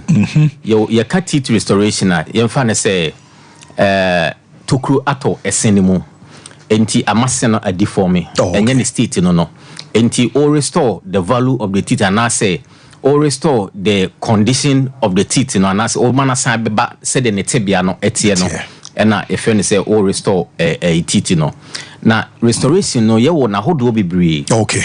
And no answer na obetimi asan aka say failing say ye failing no enso so restoration no a na say ye be failing particular failing e de amawa e depende ese no condition na ewo mu no tebia na ewo mu ne be kire se emu de hin na ewo se ye e de mawo ye wo composite failing amalgam failing GI failing any root canal treatment ni nyina no esen a tokru atom anase esen a eso obu na aka half ni nyina no ye timi de ye frɛ no say build up failing se esen so abu ebia wanya two trauma by accident anase blow bi ama esen no eso abu a ewo se utimi failing oba clinical ye frɛ bibi se build up failing ye bitimi atoa esen so de ama abra untu esen no na eno so na masena san be yese de na etie no ani nyina no failing ahodo ni bi ayetimi de restore teeth no na se ebia se wo se no abu na se one restore ana se one ye failing ama esena meti se de etie no a esen bia eso abu a otemi nka bia onim se owo sa problem no teeth sensitivity ebetima ma wosena afemfem severe ana se wosena betima afemfem wonum nsu eyunu aduane bia ye hia na se acidic fruit bia na untimi nteki ti se orange ne ade untimi nteki nti obi a ne se eso abu bia no ewo sensitivity problem enu nti na ho behia se ewo se utimi tu anamo ne ye build up failing ne bi nso so edema ana ye wo teeth ne bi nso wo ho a won se nkora mu no ebia onya accident bi enti se eno a discolor aye black emoja begina mu entu yes aha eno so no yetime de fe no root canal treatment no obetime yi blood na akroto ni nyina e de free mu na wa fill with material ye fe no gutta percha eno with some time no ebe heal with the body no okay assign a restore eno yetime root canal treatment na man sa teeth no bon se black no free mu moja na begina mu sa esen otwe mu time one day obetu ni na nti se ebia enye wo ya anase onti pain bia na eno nkire se problem no enye bam once a moja begina mu aye black na de sometime me come ho behia se obekwa kutu anase at this time na enye wo ya na ho hia se utu no ye betima ye feeling e dia ma na esen no asi ho kama ena se tokru atosinum de fe na cavities na na se yare kaka edi nipa bebrenya ehwehwemu da DP say about 90% of world population no ewo problem of tooth caries and as a cavities yare kaka etiti nipa dodo no a eno nti no se eno so se tukru na atosenimu ana amasena ayese den kra no a eno no ode back clinical yetimi feeling no bi edema the extent of the whole no a eda esenimu na be kire se feeling no emudie he na obehia either say obehia composite feeling na GI feeling amalgam feeling ni na no by doctor recommendation after say your examination no and I say x-ray no actually and the extent of the whole no say the etie no na actually treatment e was edema wa ebebo enti say o se no problem aba ho say the yebobo so nyina bi na dental complications say se na butokru atom ni na no yetimi feeling edema and when your tooth fracture o se na emu apai o crash bone bi ana kase ebu obi sa ama eseno emu apai eno so basa na obi feel severe sensitive a untimi mfa aduane nkoda side no o sene bi betimi crash a wankasa ohwa ohun se eseno a fracture anase apai but ubo se esienim kama basa na untimi enyusu sede ope no na ye jo no so no eyetu nyankopon abono tu yes uyusu aduane na kakra e wo ha na de akode side so uyusu no only one side because o problem with teeth no a ebema pressure accord the other side nti enche na esen na e wo nyina nso ahya se ye week enu nti no e wo se utimi yusu both side of the jaw na utimi etimi make digestion so very easy the mount gingerman ewo ho se when your problem be fa wo se no ho a wo de woni be kire gingerman ye clinic o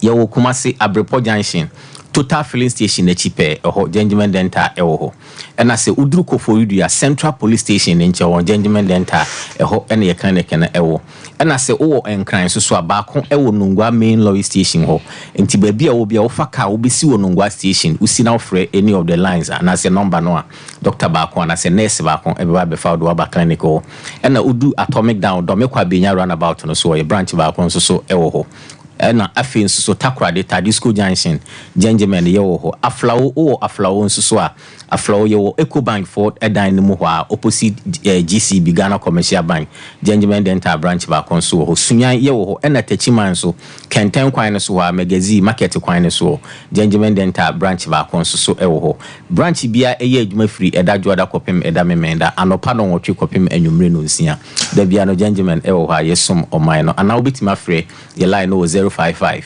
913 9582 the be doctor e wa no so now his screen now bit ma fa any of the line dog agency number no so biem number no is 055 913 9582 If you for a doctor ebefa and a nurse back on ebefa baby a wobia no na yetimi abefa odo ba clinic o ana wa bisa o problem bia ha obia Made doc me da sepa nso me da sepa me ne ti ye rese shia da se ne ti no ye gingerman dental clinic commerce ne ko kokodi nkomo osin ha bia se de na mane to dwama no wa tusa na mono na aboa na ne ma ko ye pere ma 0559 1395820 0559 ye there won ye Mbappe ye ti asimi na afin koma hodo na wo fie no ya bomode etime da to aso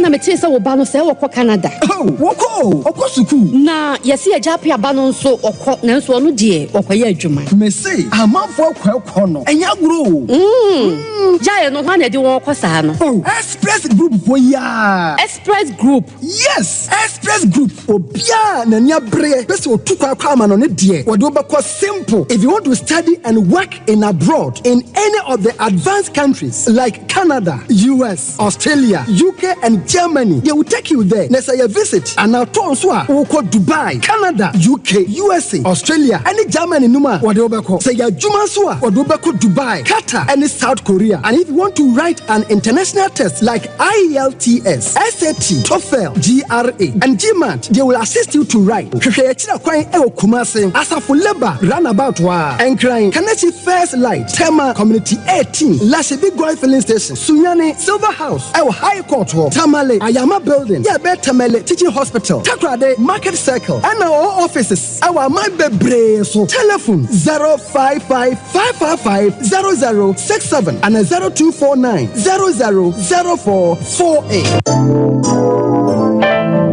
Mamisha, time HH Heba Mr. Bina Unumi, and your what dropa, a ya draw. Dro say mani peduan kwamwa no enya hoden na akwatia yare entwen yare ansan wakwakoto fire wadro na nom no abribia Kanoga Company Limited what the time TIME ebedwaso no wono a na the time HH Heba Mr. edia bedwaso akra wonyanya mfirisia dumienu enum bi wo pemfo ene oba wo ma akra nufo enso enum bi time HH Heba Mr. wo benya bi over the counter medicine sellers any shop dodo na mu so wo pedodo to afre 0244 417669 0244 417669 time HH Heba Mr.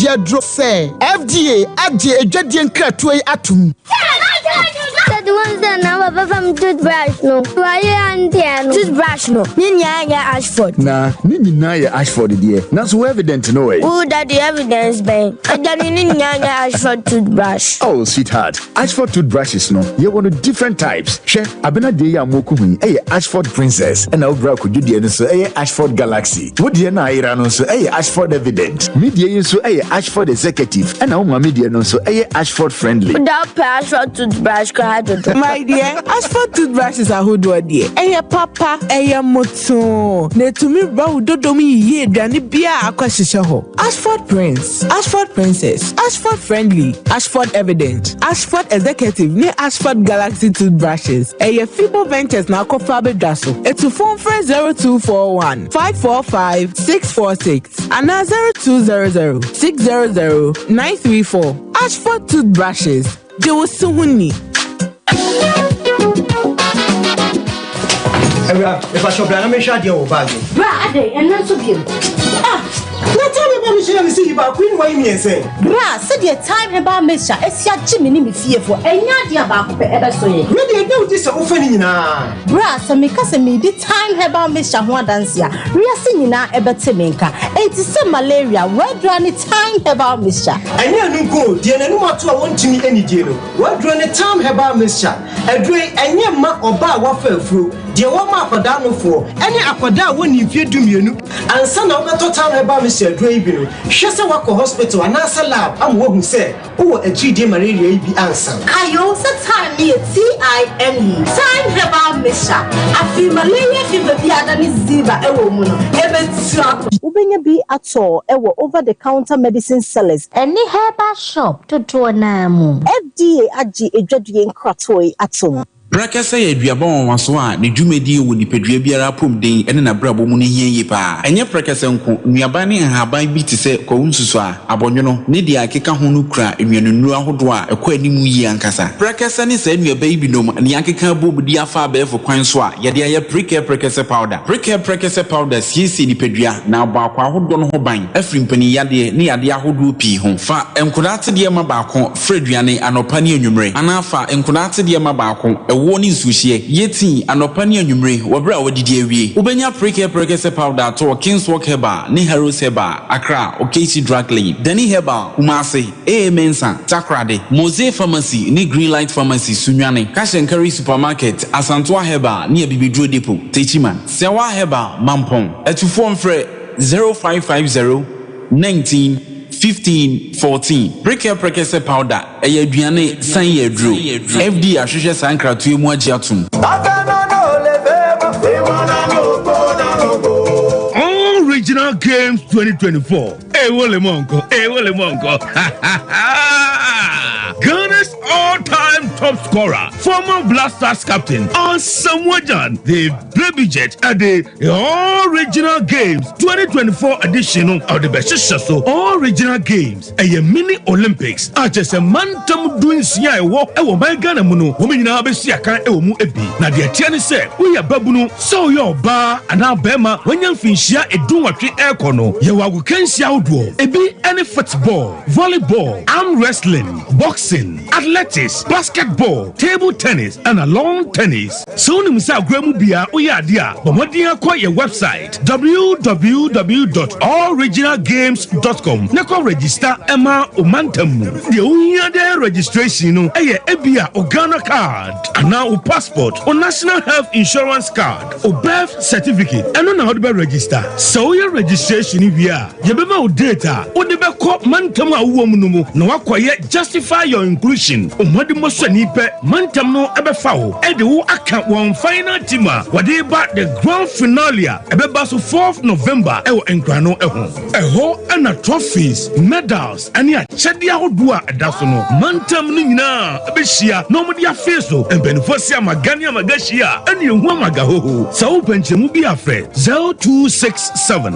084048 Jumedie So Peso Swasene and now sponsor. Call your website www.alloriginalgames.com.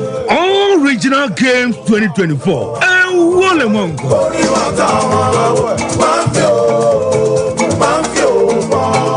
So wallpapers, papa OP wallpapers, and American for amount. So wallpapers at their decorative offices. So fee and sorry. Say ye perhaps auto. Baby bia we wallpaper, dear do Juma Biano. OP wallpapers, Efro. Yaman wallpapers, a macho blind curtains. A banner bedside lamps and so OP, MR types, or mark shapes. Colors out nina. Ubenya biato ewana sweho. Say open LED backlight, at the above flash screen a chia, and also OP, Mobi. So per selfie ring light. I'll do phone bishim. A OP wallpapers and a bema selfie ring light. OP ewo Kumasi Doom. First floor. Nana Kwesiajman building name. Tafo GNTC building first floor. Anna Chronom or barrier on the market and Edian share. So open wholesale and answer retail. Any OP any in South. Free OP our 0540 353750. The mama kwa baba gentleman dental. Gentleman dental clinic you juma dia yedia ne say be CC wo sen na yabo wo sen ho ban ama wonum enso ate anase wo sen animu nyam so afa na ntuma pa efi. Wo fix one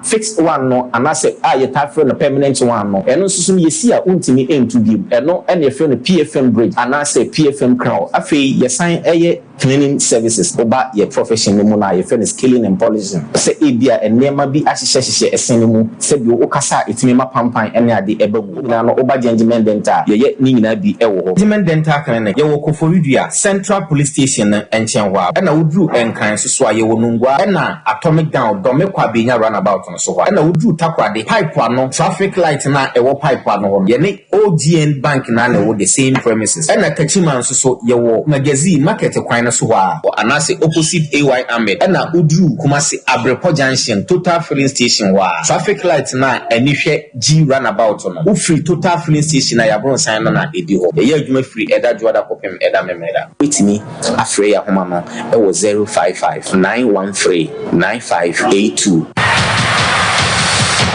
ye defufro kra betum e ye high sense hero promo ye krado na ya hobua na konye na bedewa ma TV sound system mobile phone ye titi so say she hero 24 no high sense TV so 4K definition papabi yes also QLED and a mini LED TVs inches bia upebia e 5032 akosi 100 shisham na you there with the high sense TV asha hero 24 asa uti stadium ho any door sound no emu ye clear na ukra high sense mobile phone be bia with me share every 10th every 15th June ade afuo na ya sa tiswo eye high sense hero promo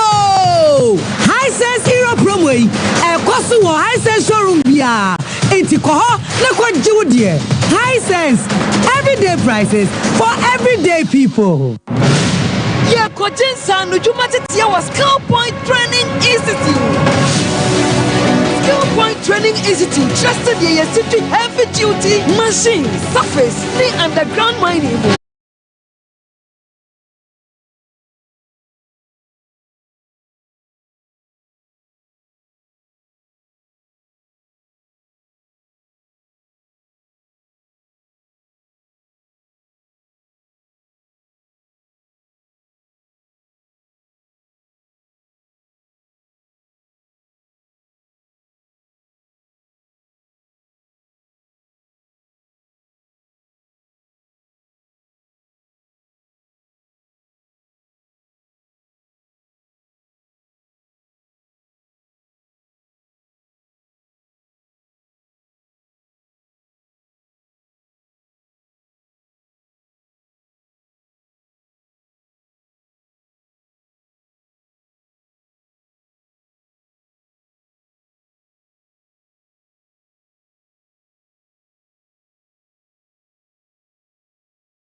Alright, ya momode na yetimi to aso na afisem nemba ma mewramu entimi emfama enchebe na ya brobrobo so anamon kange na akaline drinking water ya ka etimi ara chose ni pade ho na onum so also onum super beboa na etimi esiesi ni piduana bo ho ban enko fa ya bi emfama izaze pepi no ya na niema na ekwe mu no de kokodi ni djuma kra ekokwe ne ya na ye hyeda hunti eno na me kan fama ze ne obenum so aro abomode na kange akaline drinking water no onsa etimi atubi so eye de ma ya koma no esambo modin ya hawa no niema bibre oyem no etimi edi hudwuma ye papa na afi so kra no aminu asawodro na wo ma emane richa eboama ne makuye da manti magnesium potassium ne iron ne de ka woni nyina no ebeboa nti eboama akoma no pompi mojani ye no na ebiebie ntrinima efamu kama pa de me pacho ne obenu munsu a owura mu bibia ozie ma kangen alkaline drinking water izanze no a ana nkofo age bobo eboa na nipeduana sisi ne kama peri amom brema UGC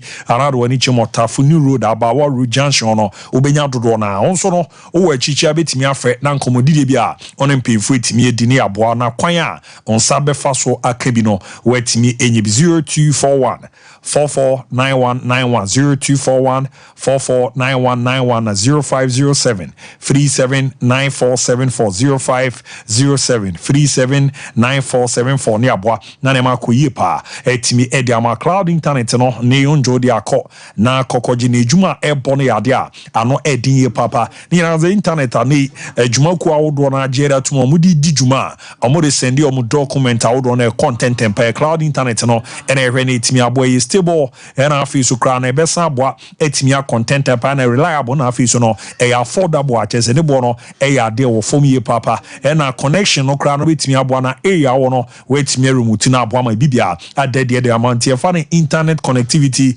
wi-fi na hotspot development and CCTV camera installation or digital security locks awodo na ne de aka ka no pacho cloud internet na was in the number me di tudwa wafa na oni omudi nkoma na office ho no yaba netimi aba be installation kama pa etimi edi ama 0202 699 110 0202 699 110 na 0244 6019 0244 601933 Nino opo mwado ani chemo topai opsi Love FM na cheso mo eni kuma umaru bangina ewa abansho ba ko mo ebo ejuma cloud internet the future can't wait intiko na kokoji bi nembwa na ne wande da din so no entimi emfama tetem so no ma membo bobo nsem no so emfama dia na no ena Ghana mampinya bi di chi Dr. Mahamudu Baumia ebo mo de kokokura mo UCC no koye no okokushia ye mabu ne wo no na nkomodidim no oni edi nkomo na no na ne on sport opempeni di nkomo mo ba ye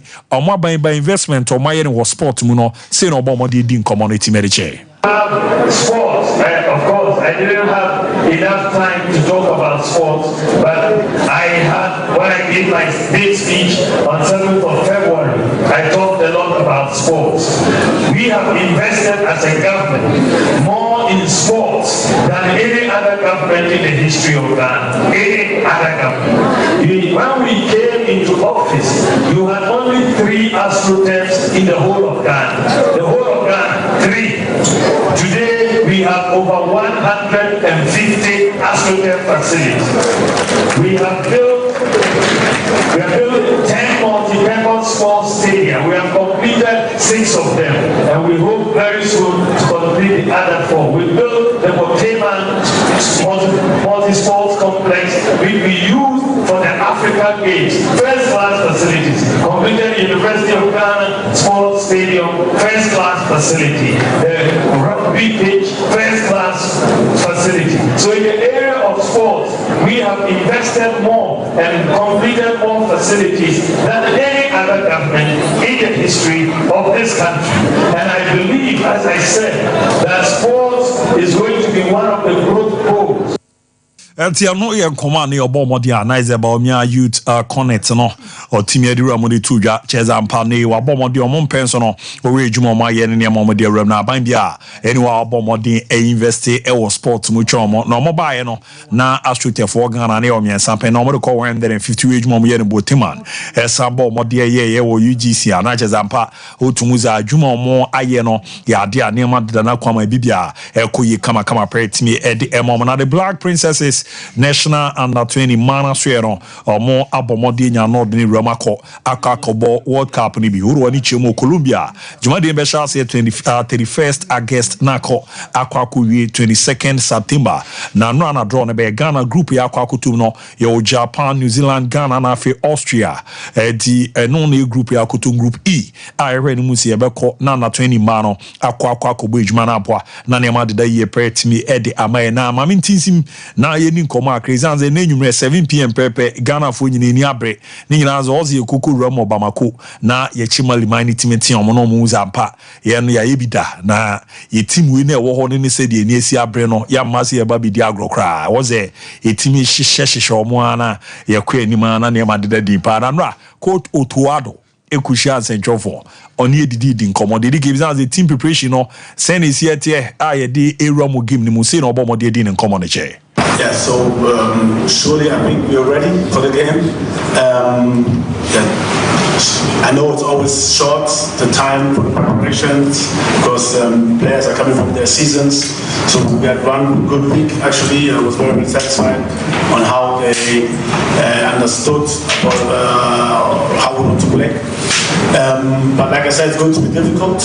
I compare this match a little bit to when I started when we played against Nigeria. We had 2 matches there and we needed to qualify. And this is also going to be a very, very tough match away in Mali. At the country which has produced really, really good players, you know, like Adara, Dumbia, and so on. And we know it's going to be tough, but we also have the quality to compete against them. Although, like, we didn't have a good AFCON, I think we are 20 points or even more above them in the FIFA World Rank list. But still, I think we have the players to compete against them and to get 3 points out of Mali. Eltia no ye koma pimpa no dia to ya cheze preparation no se ro muti penitentin no manya ne sa ne nyina se bi mu bo adwuma de mo tima afero mo ba na so ne nyina no enya mre ne kakra ti o se ye ba ne ye ba be jam ne ye bo adwuma be gima ano e dempa Thomas Tai party 100 da union no ene be gina ma se captain aye adwuma era ma the Black Stars e bi zan ze pressure bi wo no so pressure bi wo mo so be o game we no e game ano e dempa se no bo mo de ya no. Yeah, I think I've been out for a while. I know, but I came back during the season, you know, to finish, and I've played a lot of games for the national team. I know how we have to play. I know the system that the coach wants, and I think with the experience I have, I'll be able, you know, to get the team together and also to lead the young players who are coming in to be able to get in quite easily. Eltia no ye command your bomb on the eri to ya chese wa ba che di onim nani so di we ne nye hu bia ne ade do wa wo fia cha akra na wa kwa ba omo expect so major man so na ne ma ko ye da me baby jet asamo jan enso di command for game no onze Ghana a legend no your time to square na command baby jet edi era for game no say no so de nsem no ejai can predict that we may boom around, but a team, you are not in the squad. You see individual players doing well. I will speak like a fan, a Ghanaian who is hoping the team to win. I can say, hey, you're best show me because I support Ghana. That's right. But I don't know the caliber of the team, how they are going to perform. Yeah. You know, if they prove to us in 1, 2, 3, 4, 5 games consistently, whether win or lose, like their performance, actually, we dominated them, but we lost. That one, you can have the confidence and say, oh, Charlie, honestly speaking, our performances recently has been wishy-washy. Yeah, wishy-washy. So the consistency is the most important thing. So we all have to hope for the best. How they're going to approach the game in Mali, because we all want Ghana to qualify. People want to see their families in America. So yeah, so. Eltia no ye command e baby jet asamo jana bomb de retuja ye nyina re mu ze Ghana e be secure qualification na ma ko ye pa e dia mo na nra mo final training session mo me hwa akra na ye resere nema esi etimi eruam ne amrante na kwan a mo afa so ebo abom ne ahode a no mo de ko etimi akwa kuruam ne chesa ampa ni bra bapa ti we time mo ko e Kokodu stadium oni nie na wo ze aha na je ze lion ne amrante no ye piama na wasum me number 1 atizigi na was it Fedekasa is one na Jojo na emze Joe boku di akwa lo be wakora achemi o akwa yo be mamu apa o team na hyehyɛ akono dodo mwelifo na maso se de bisi ayehye no ko hwe se de niema ni si kwatum sa ni bra ba pa mwelifo be brenne pa sa ne guy no at the Thai club TV jina ne nkyɛnzi ɔwɔ so na Thai ka yibo no nene ras nene na uni bobo sa ade after we no Germano koso ya mamre no na Germano na mu de pa na sina na feeling no nete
Diare say niama betutum na anwumre say after winning ya na aboama ne Madrid 7 p.m. na game no etoja the Black Stars of Ghana against my live commentary bana 7 p.m. na rametimi edi amana monkunu Ghana limited semenka fanchos no per quality Chinese service omo na abomode di ababa be ran komo ya medi no oye baby Ghana watirie oye darling boy na watirie bi o me de ade aya mempene ne se obetizo akwa bi ajo oba bi aden a ge no ne man hyeda nko union chichi ma no juro ntimenka ya na bibi wo ho ti se ne tie ne inu kunu Ghana limited se de hontun capsules no abere amaye mema no prostate no anzo onyi na ye kese baro anyi du andodo na washa ase nyinya nsusu anso we ya no ama na aboto na hontun capsules no wanya bi uyo bi a odwonso ntentemo dwonso na ye ya obonze wo a wadwonso wie na esanso so we chobonsi mu apai wanhwe ya na moja bi becha me patron chun capsules oro ani chemo pharmacy heba show bia benya bi na ye bema oba dabridwo mpamani mguase oro ko ba ko ahwenu ntutu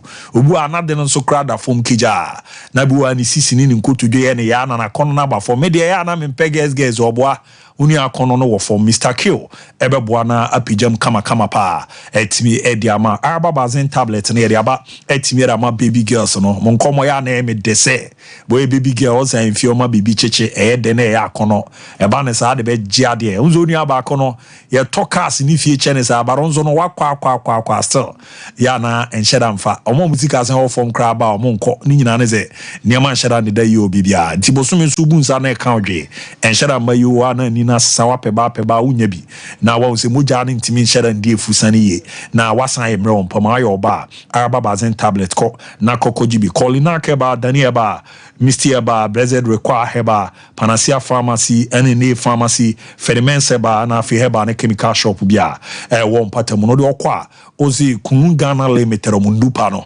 OPB na also de aye wade na ma na 0244 275-429 0244-275-429 0206-271-016 0206-271-016 na wafre na yetimi abomoden ama onso no dro na opetu atono on setimi aka na nema deda yepa ede ama meza ma me chance wo so na momra Astani game no so time call so dream says in Olympics obi etimi amposo ne yonko atena ama ye table no so aye fe em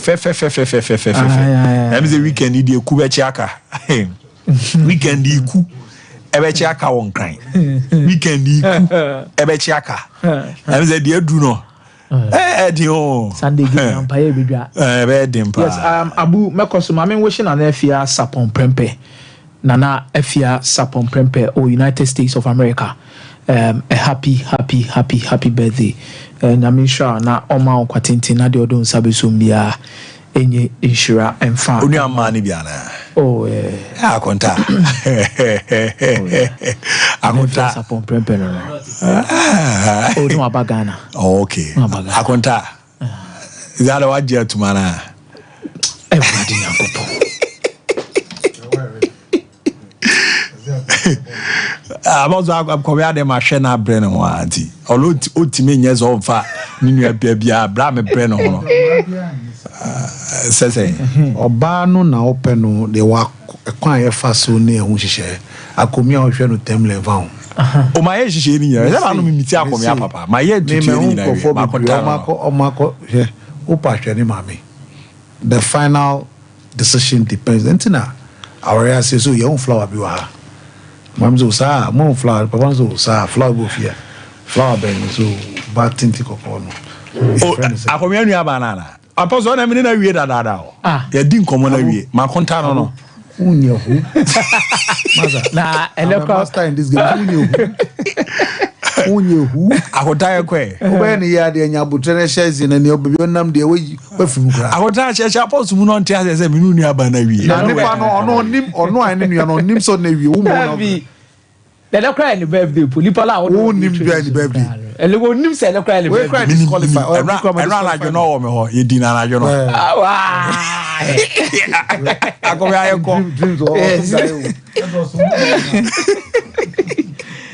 Yes, Abu Dhabi.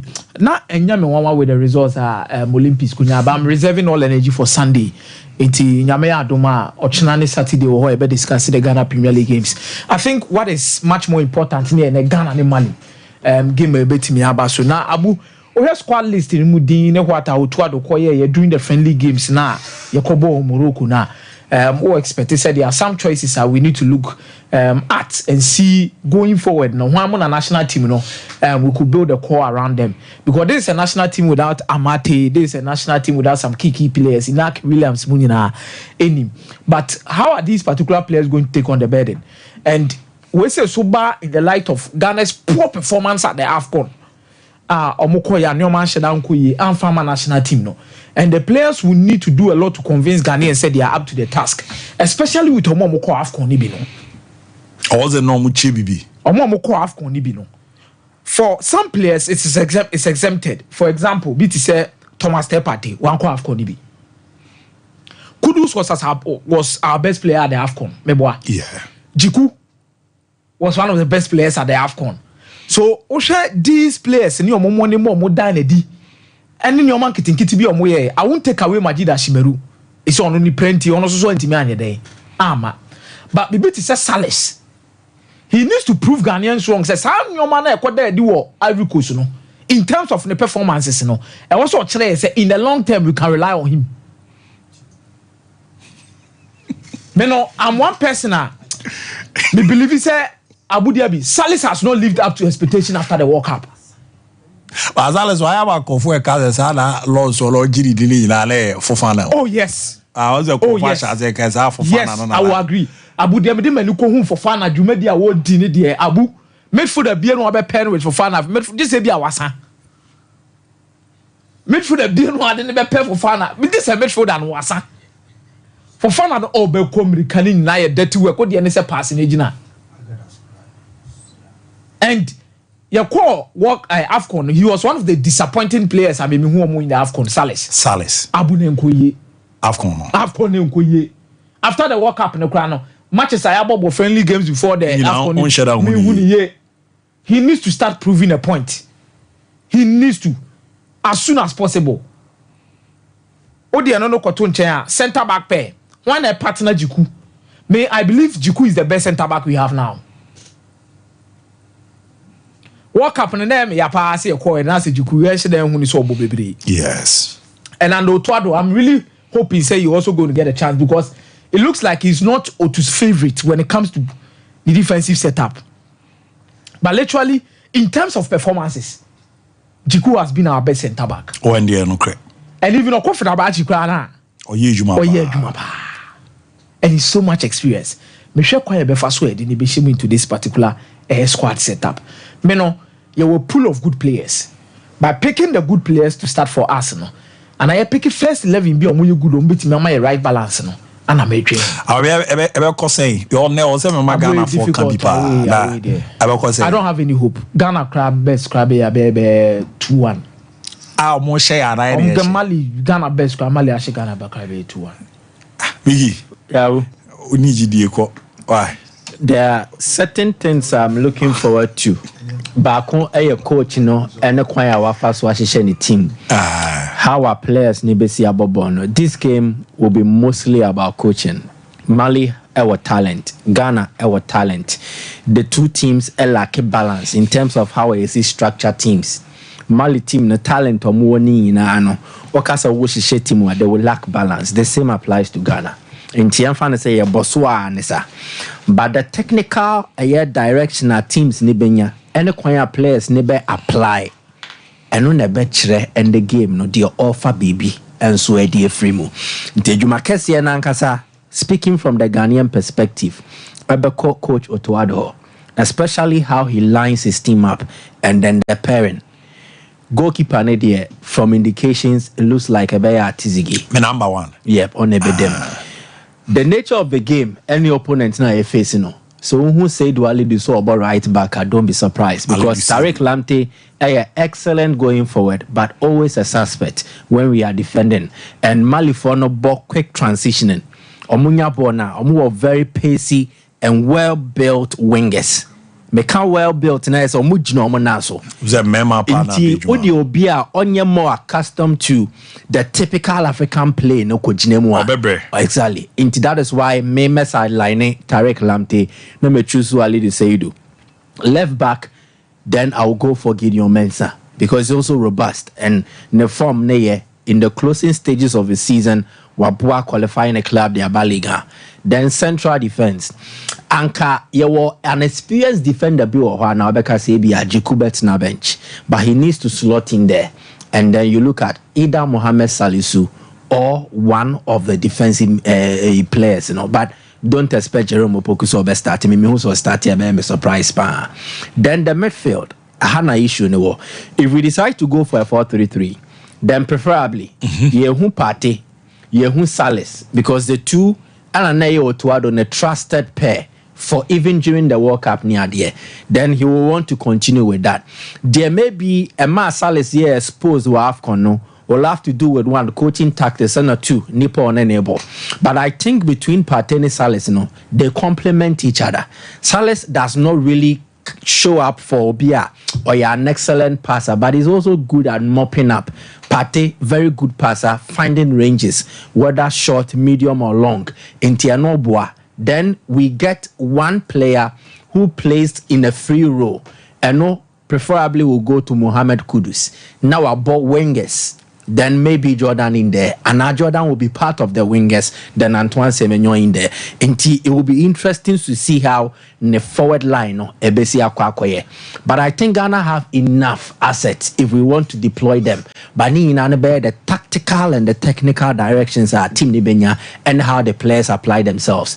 Ejumaka said that Thomas Partey so he will get the captain's armband. He did not play at the AFCON. Man for bring common Asha and say, okay, so what if Partey had played at the AFCON?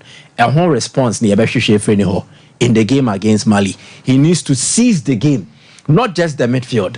He needs to show why, in the absence of a player like Andre Ayew, he can be the leader for this team.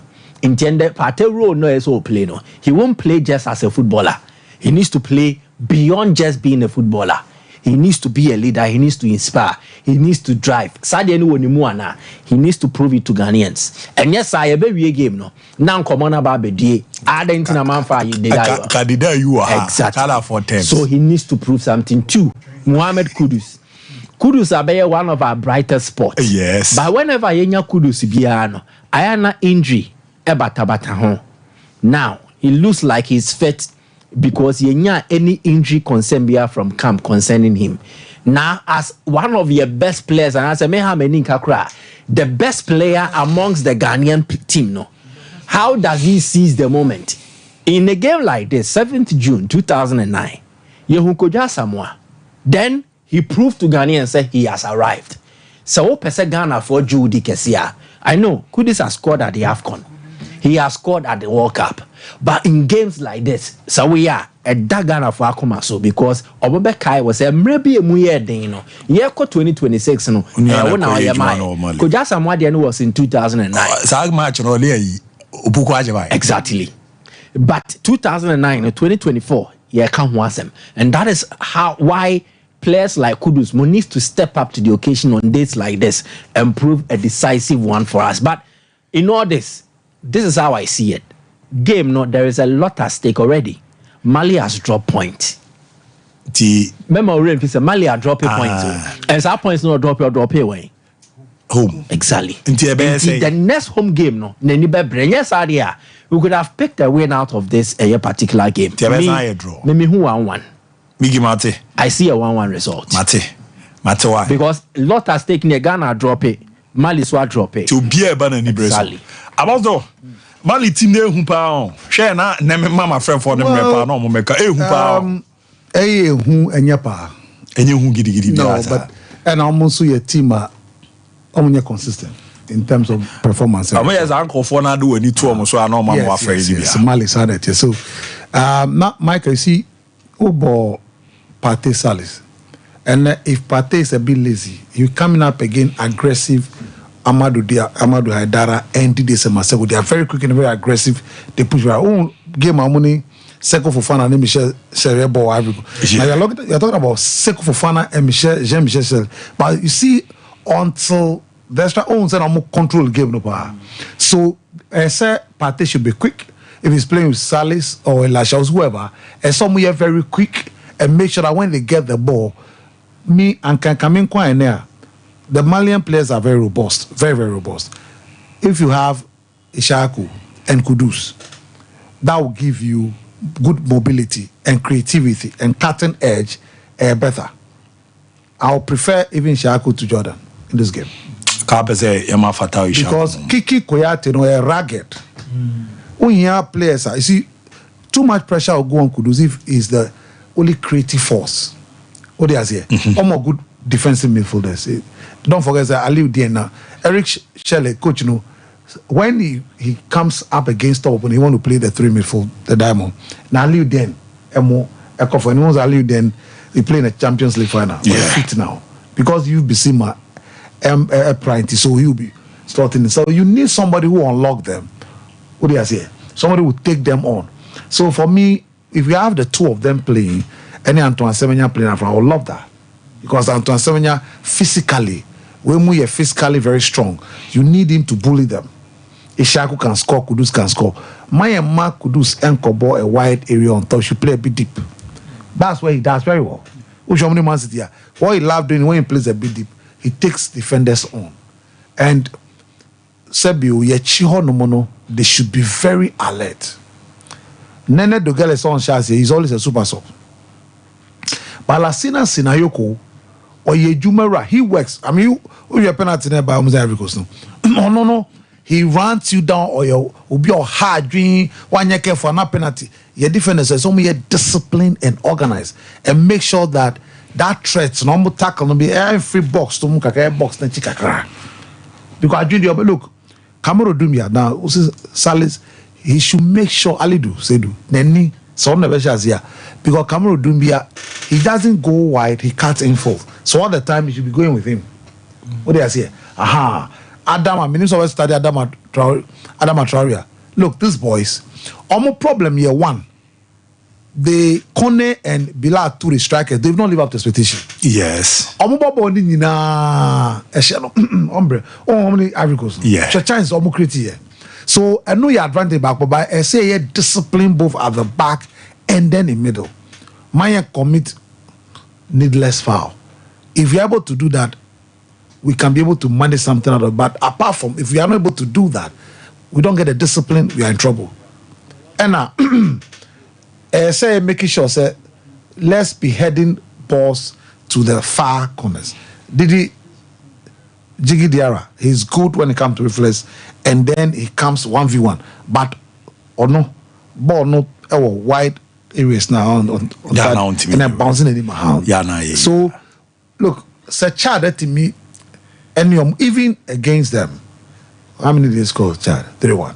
Against CR. Yes. On board draw fee. Who they are here? So South Africa probably get to me on board. We can't. We are what it takes. That was who hear my we never cover say. Your team will be Shen and Jin this.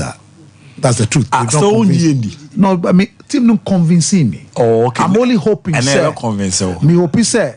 Bet me at some name because they are considered cheap goals to do. Me bomb so we can avoid that. Oh, Nico you saw a work up. You saw what happened. So say a discipline, a share proper determination. Leadership should come from Jiku at the back. Salisunu national team no sheda and ball people. So I expect a lot from Jiku. I expect Pate to show leadership not as a captain but as a player. Show leadership in quality of the output, and then Kudus showing leadership out from. We take our chances. It's going to be a very difficult game. Mate, 7 p.m. live commentary ne beba Ramu kama prayer team e dia ma na aboa na bibia de dadin na sere meke ne mema refer for na bampa na togbe ahaban keke ya kan se ni togbe fi Benin no aba na ejuma obo no ano edempa ni nyina ze ona mo na afa ne ze wi ase na da hokwa ne ma ne da hokwa wa hwe yo bibe kuntem tie oze ni hwe ne ade a ze ekọ ne ya momo haban ni bia de ahyehye omo ho enti mali de ade omo de chen pa ye as I board mune yeah one haban bebre chomo omo no baba mu we ni na ayi Orlando koyo so ko so baba ba kwa he 3 days no kura lalisika asa because baba no se do mbesi aye no uhu sampa ano edempa eze wa Brazil di twati kura ni bobo akoya no to omo ye press conference nje o ze Mike na no ka ze baba ne to no uja na mo betoto ama no so nim Karimode o petro oye wangra ni oye dai wangra na ze fereze Karim na wo MC Baba MC Baba wo Congo sa yeah newest rap sensation MC Baba I'm also my hero graphic. And Zara make a corner to grab back again and I'm one anima. And the year paid to me and from Anna. The 10 year and they who are Quina Zobo Modena, wet me and an idea. So one each Kumasi, just so Fiaso Quanos no Bonfire Hospital Junction or Obomodena Winyano. Na Obomodia didn't come on YouTube. Oko Takas Tivia and the Obomodia Humun 7 no church and the number is 0244 484747 0244 484747 and 0244 506620 0244 506620 number Nanemankuyi. Shark quick.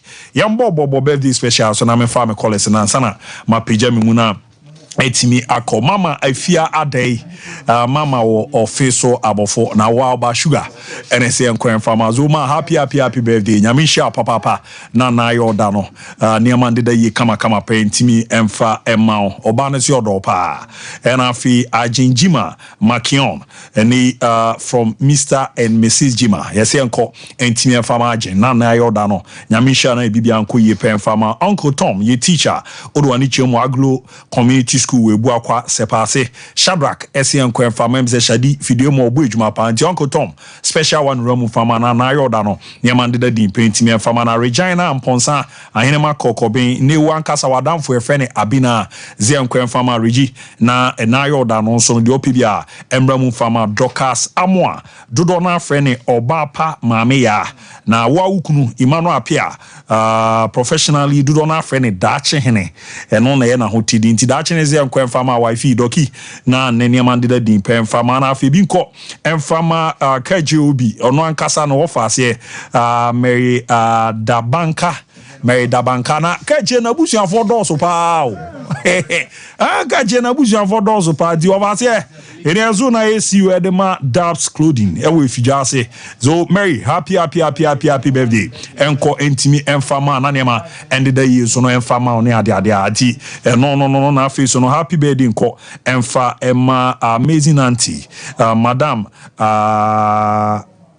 Evelino okay Evelino madam Evelino ene o France Hazard Junior say enko intimi emfa emma madam Evelino na niamande da din pa so emfa mana ne so me wife lady ne lady birthday akomia and a lady birthday. Team means a shadow when lady Diana de to summon. Say my wife on a lady. Lady happy birthday. Near Malcolm near there. Mammy shall say for 0551 931 931 0551 931 931